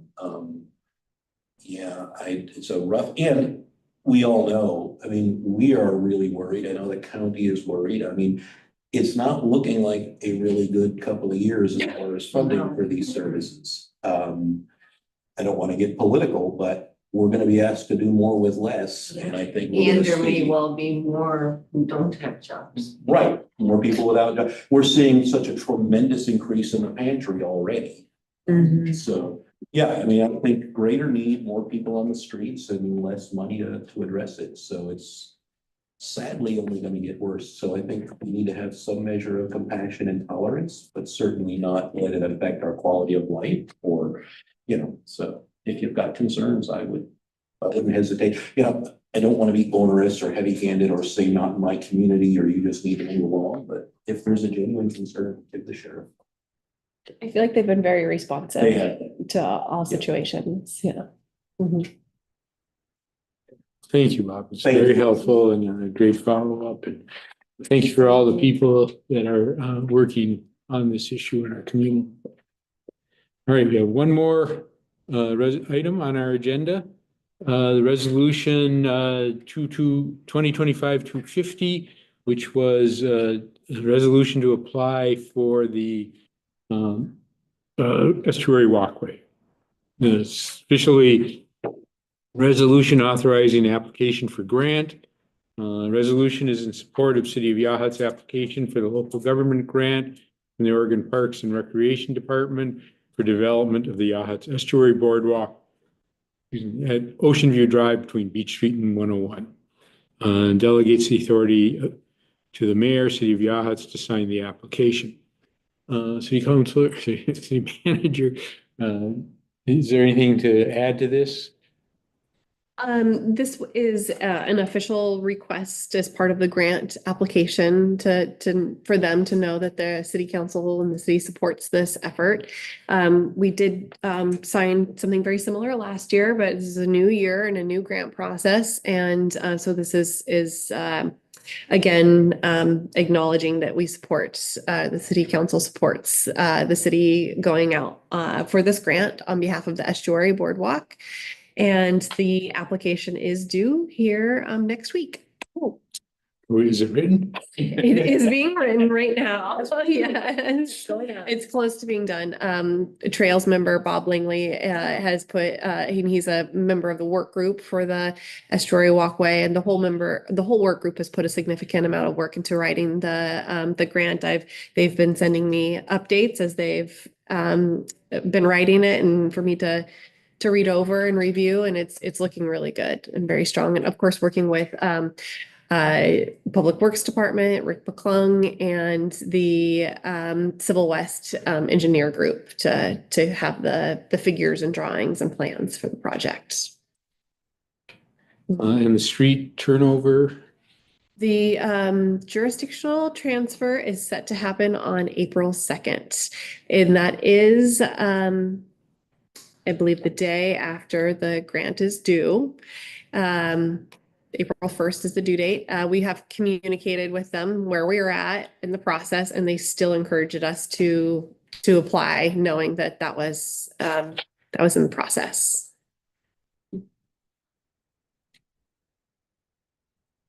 Remind me, is there a new county commissioner? There is, Walter Chuck is his name, I believe, and he was the candidate that had been involved with the Port of Newport Commission. Is he up to speed on this? On the jurisdictional transfer? I will reach out and ask. It's a Sure. good question. Yeah. The other two counselors are Mm-hmm. supportive, or commissioners are supportive, so. It should happen. Yes. Okay, any discussion on resolution 2025-250? Any concerns, questions? I will just point out that while I am highly supportive of this, and I think the vast majority of citizens are, I think we should all just be aware that there are a few people that are not supportive of this, think it's gonna ruin the city and be problematic, et cetera. But I think overall, despite objections that I've heard, I still am supportive of this. I think it's something that'll make us really stand out as a destination. Be a wonderful place to just stand and look at the estuary. So I'm looking forward to it. Looking forward to how we integrate it with the O'Neill property. We need to announce the official name of the park, or I guess that just evolves still to Yeah. become a park. Yeah. We have time. Okay, can I get a motion to approve resolution 2025-250? So moved. All those in favor say, oh, I'm sorry, discussion? Any additional discussion of the motion? All those, Barry, it looks like You're muted. you're muted, Barry. You're muted. You gotta point your ear. I said, I'm wondering why I cannot find it and I have not seen it. No, it was It's linked in the electronic version of the agenda. It's the last page. of Which it. version?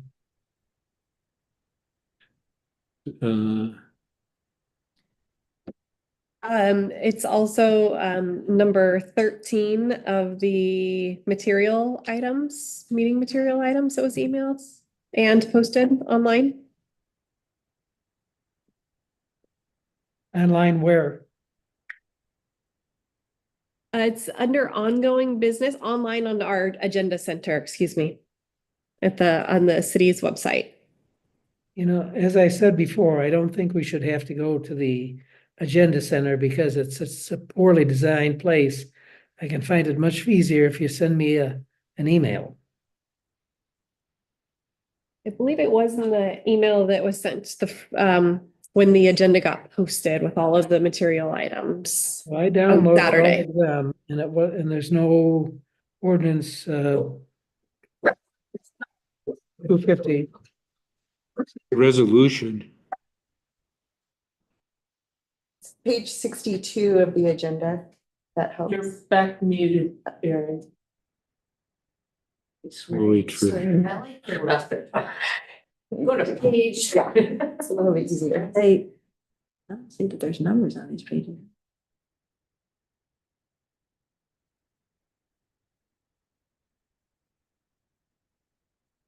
Is there from? Yes, like the last Mhm. page of Yeah.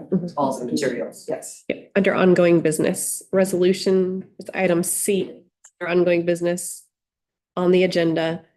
Resolution to apply for estuary walkway, and it has a link to the resolution. Yeah, it says unable to open, try later. You might have to close a previous document. Look at where at the top of one of the previous documents to say done. But this is, am I correct? This is basically what we approved last year, but then weren't able to follow through all the way. Okay. Yeah, we didn't receive the grant last year, so we're going for it again, but Okay. we did go through So the essentially, process. it's the same Yeah. as last year. As a new number, new resolution number, and new date for signatures.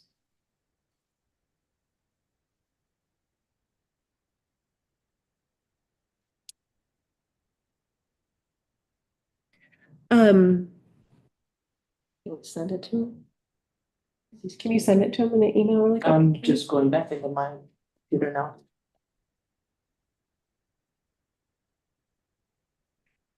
While he's getting that, can I Yes. talk a little bit about something from staff? Yes, please. Please, just go Yeah, ahead. move ahead a little bit, yeah. In the February Public Works Streets Commission meeting, it was suggested through the Public Works and Streets Commission to assess, look at the need for a potential street or stormwater fee. And that's something that Rick, Dave, and I from Public Works and I took that recommendation to do some research, and it's also folds into our city council goals and the street plan, making a 1 year, 1, 3, and 5 year street plan, and making sure that's well communicated to the citizens on the process and progress of street plans and paving plans. And recognizing though that we don't have a revenue stream for our streets, and our streets are in need of pavement. We do have a set of streets that are set to be paved in this fiscal year, so this early spring. That is, I think, 4 out of 10 identified necessary streets to be paved. So we came back in March and gave a presentation to the Public Works and Streets Commission on the need, the estimated funding needs for all of the streets, and the plan of the next, at least next year of streets, and how a street fee would benefit the execution of all of those. And the next phase for this suggested fee would be to bring to the Finance Committee, and I plan to do that in April and get their feedback. And then the next would be to bring to you guys to think about. So I want you to be thinking about that and hearing from the citizens about that. I'd like for us to maybe have a work session about it. It's a pretty big deal. I don't want it to just come to you guys as a vote and ready to vote. I would rather have it be a work session where we can kind of workshop through it and think about it on, a macro and minor level. Of how that affects both our city budget, our ability to pave the streets that are all needed, and also how it affects our citizens. I think the latter is really important. And I just kind of was running some numbers in my head about doing that. I don't really know what it costs to do a lot of the work, but I didn't see it as $100 a month. I saw it more as a few dollars a month. That there's clear advantages to it, but some people have a really hard time. They feel like our water bills are overly large. So I think we do need to bring along the community and clearly show them what the advantage is. I think there's other considerations with current finances for families that need to be discussed that may not have been present a year ago. Well, every family drives on the roads. No, but. Well, I think that's true. I mean, I don't think anyone's gonna argue with that. But I think $10 for some families is a lot of money. Could be. And, we have spent a lot of money this year. I mean, if I was a citizen, I think you got, a lot going on. Yeah. And I guess my concern is for the families, it's pretty economically insecure for many people right now. And so, while $10 to me doesn't seem like a lot of money, and I think it's a worthy cause. Yeah, I don't know that. For others, it may be. So I think getting the citizens involved in this, and some of the citizens that don't usually get involved because they're working. I mean, there's a lot of citizens we hear from often because they're retired and they have times to look at things, and they will share their so it's worth ideas with me. Yeah. But I think really reaching out to some of the families in this community. I don't know how we do that, but I think it'd be. We just send it right now. And you can't do it on an income level because then we'd have to give the city our income. So the suggested amount is $10 a month for all properties that are connected to our system. And I think it needs to have a lot of conversation and to not be approached lightly, and to really evaluate all of I've been using this word unintended consequences lately, like thinking about all of the pictures. And we currently allocate money from our general fund, street repair, does it impact that amount? And I'm not saying our streets don't need to be repaired. No, I understand, but what I'm saying is, Yeah, that is not I think you're absolutely right. Something has to be done, but I don't know. From Oh, okay. from the mayor, speaking of streets, do we have any kind of weight limit restrictions? On our streets? I'm thinking specifically of I see a pad on King Street that looks like it's gonna be used for manufactured home of some sort. Bringing the typical manufactured home on King Street seems to me that it could cause tremendous, significant damage.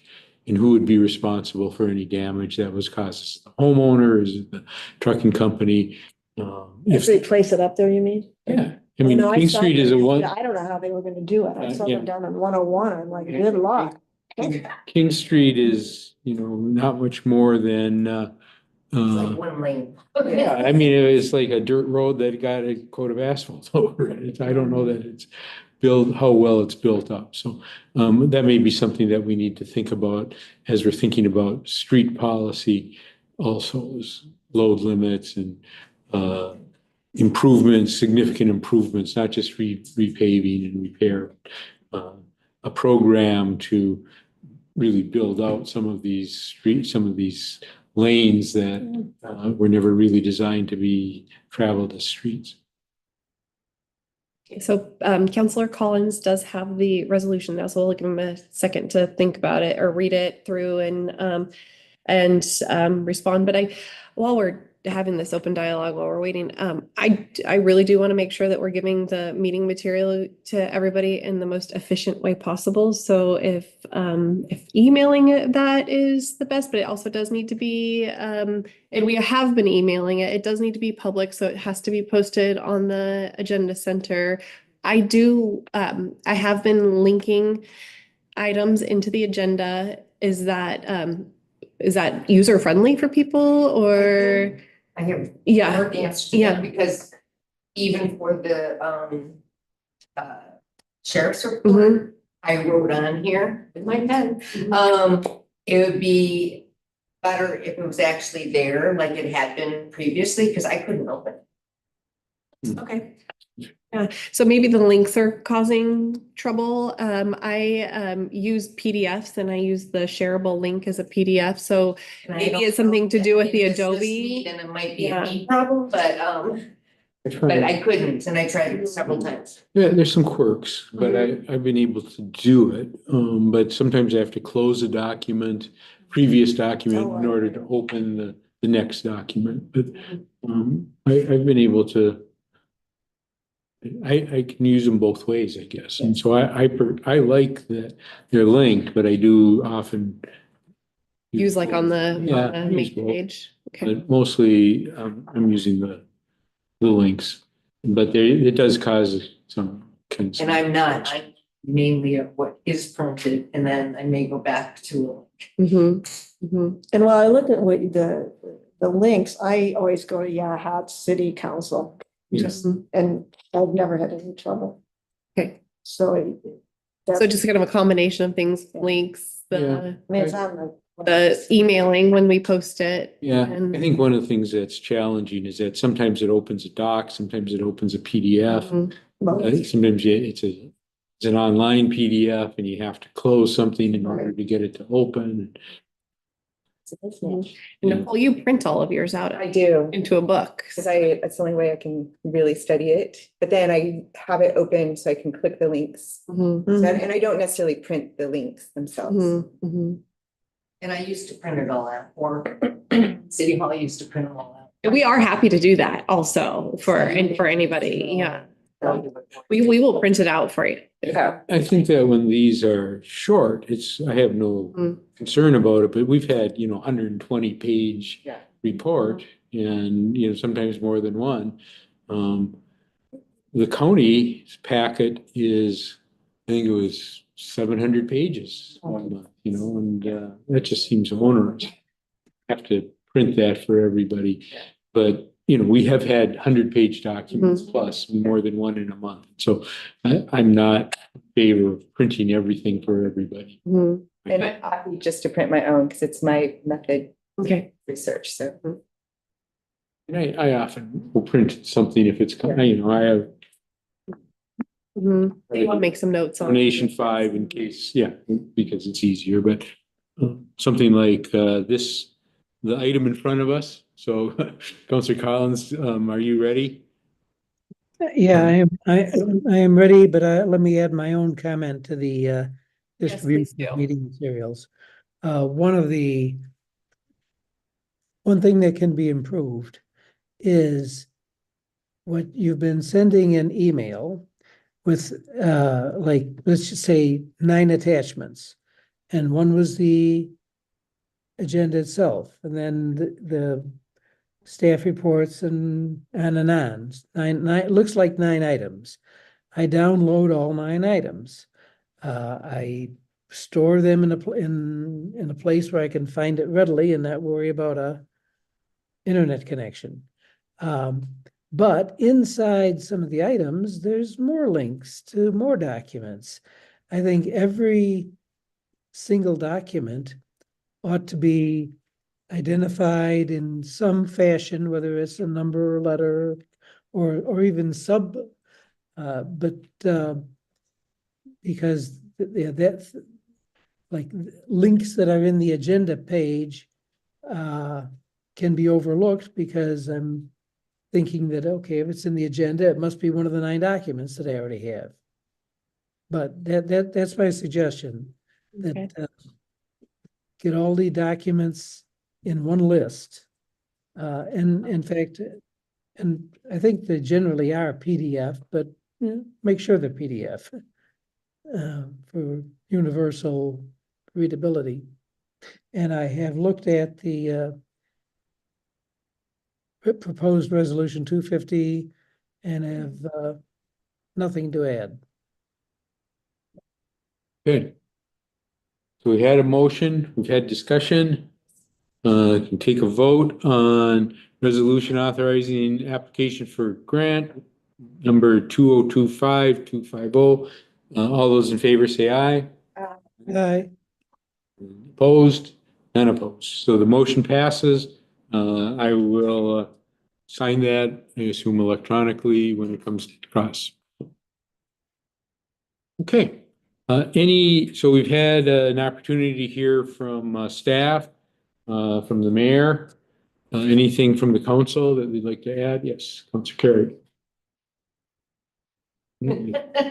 Okay, in addition to the AED concerns that I noted earlier in this meeting, I think several years ago, I also had urged this group to really include, just like it's important to hear from the sheriff and it's important to hear from, staff and everybody.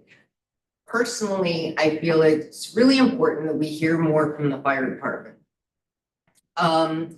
And so one, AED trainings would probably come through them, but also, and this more recently came to my attention, but I think education in terms of like things like Knox boxes that can be easily put on people's homes so that paramedics and fire department have access when somebody cannot reach the front door to open it. So if somebody's having a heart attack on their second floor, they don't need the fire department to spend time and ruin their front door by bashing it down. There's a special key that only can be used by them to enter the home and help that person. There are towns that somehow have managed to make those options free to community citizens. Others share costs. But I do now know that it is available I was told by one of the fire department officials that they're available through the Yachats Fire District. And to me, I'm going to investigate it for myself because I think it's a wonderful idea. but also to have more training and more dialogue with them in terms of other things and with Public Works in terms of, you know, how long do you need to be gone from your house that it's important that you shut off your water? You know, is it a week or is it a month or is it 6 months? How do you need to turn off your propane tanks? We just did a post on that the other day. for water. Okay. And then, what information should be included in neighborhood mapping, which was talked about at the community fair, but I think it's worth reiterating again. And also even things like burning ordinances and fire pit licenses. I was here for 3 years before I even realized that there was such a thing. And I only learned by accident because a fireman showed up at my door at my rental and said, you know, you haven't renewed your license for it. And I'm like, what license? And but there was no fire pit there anymore. But I think there's a lot of things that we take for granted that people know. And I'm not sure they do know. And it would be helpful to know it. I think that those are good points. I would suggest that you work with the appropriate committee, which would, in many cases, is the Emergency Preparedness Committee. You might want to be the interface to that committee. I believe in the minutes, between they and Public Works, they often have a hard time getting a representative of the fire department to show. Maybe having a city council representative. Go to their meetings. Well, that would certainly be a good idea to encourage it. But I think also our Emergency Preparedness Committee hits at a lot of the points you made, not all. And that it would be good to encourage them, and then they can bring that to the city council. Okay. That would be the best way to approach. What was the name of the thing, please? Knox, KNOX. What did I explain that to? I've never heard of it. Their boxes. Right, I get that, that's why I said It has fine. your key inside of it. Yeah. And the fire department has the master key to get into that box. Okay. So they can unlock your And door. it's metal or whatever, Yeah. and it's attached to your home. It's not like somebody can pick it up and walk away with it. Lots of schools and other places have them for emergency for people to get it. Yes. That could be a, blurb in the newsletter that those are a thing and you say they're available through the fire department? That's what I was. Well, you might. We would want to, yeah, we would check for sure. Yeah. We would double check, but. Some towns require them on all new buildings. That's interesting. Because right now, the fire department, if you have a lockbox on your front door, by your front door, they keep track of that number so they can get your key to get in. But this Knox box would be Oh, I see. way similar. Yeah. As long as the master key doesn't get stolen. Pardon? Barry said. Yes, Barry. Yeah, Mr. Mayor, on the subject of just a line of communication between the city and the fire board, while I'm leery of going over somebody's head, I wonder if it might be more effective that the contact be, or that the initial contact be with their board rather than this or that fireman or chief. In other words, am I correct, Bobby, that one of your employees sits on the fire board? Mhm. Yes, yeah. Okay. I mean, so we've got an entree. Yeah. And in fact, maybe. There she is. Okay, and I actually, honestly, I would rely on Catherine's opinion or about whether that's the best approach. But if we're going to try to set up some, I don't want to say linkage, but a line of communication, should we go through Catherine, or should she make the suggestion to her board, or should we just not put her in the middle at all? That's a good comment, Barry. Thank you, Councilor Collins. Catherine, did you want to comment? You're I muted. think it's absolutely appropriate to take it to the board, and I don't mind being the person to carry it there. A lot of my thinking about the city's hydrants came out of conversation that the fire district was having with Southwest Lincoln and their issues. So it's been a topic at our meetings. So yes, please, anything you want. We meet second Monday of every month. And from the city's perspective, I would like to coordinate it through the appropriate commission. So that would be, in many of these cases, would be emergency preparedness. As I read the minutes, especially like Public Works, they don't always have a representative that they would like to have from the fire department. So I think it's something we can bring to the board and ask the fire district board for collaboration on these issues. I think it would be appropriate.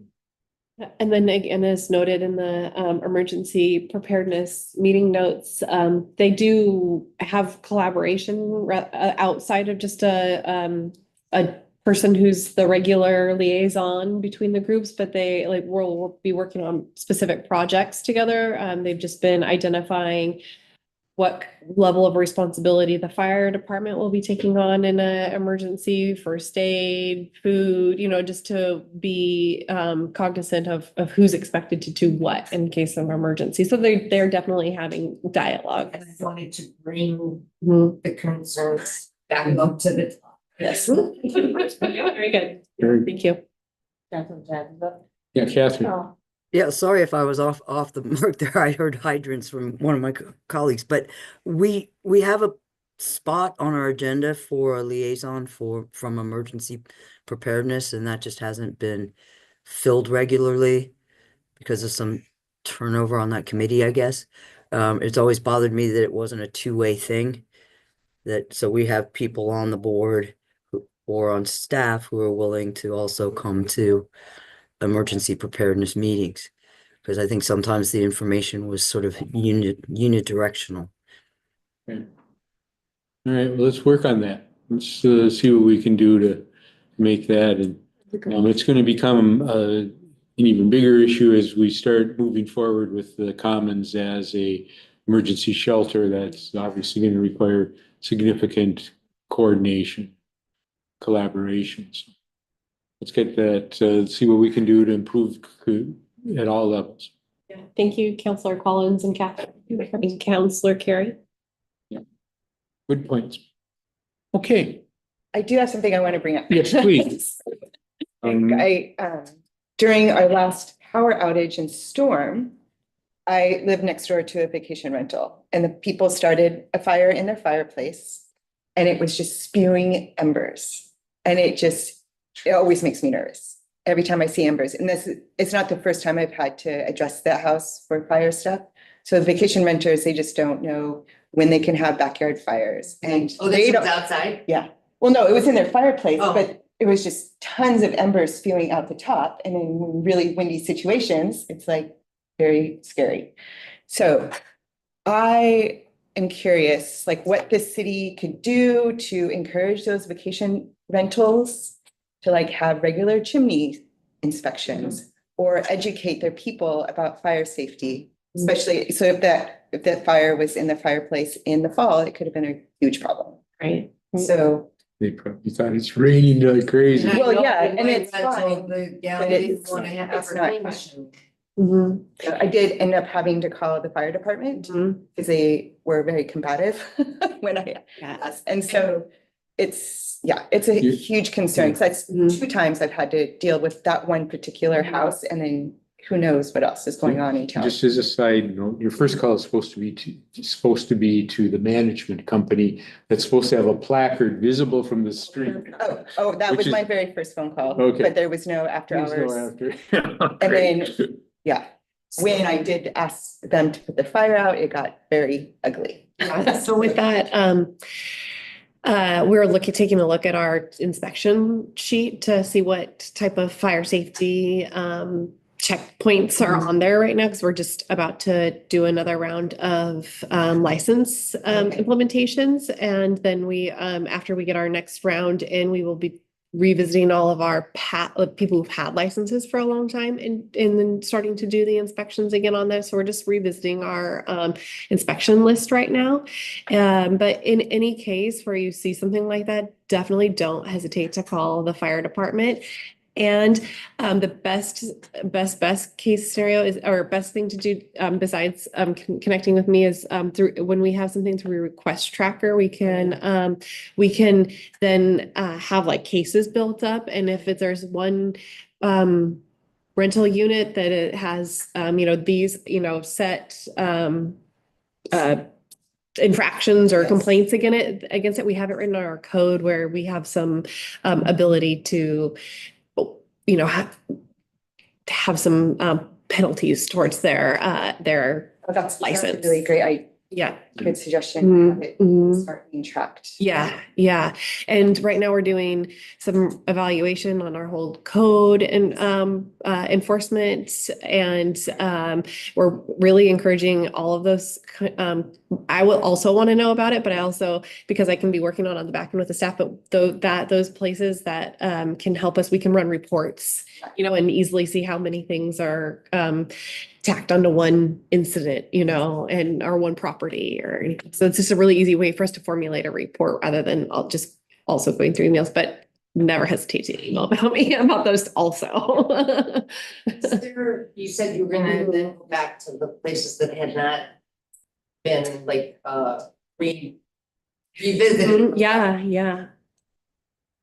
Is there a plan, like just to have yearly updates or whatever? Because I had the same, kind of similar situation that my landlord, I had to fight her to clean the chimney.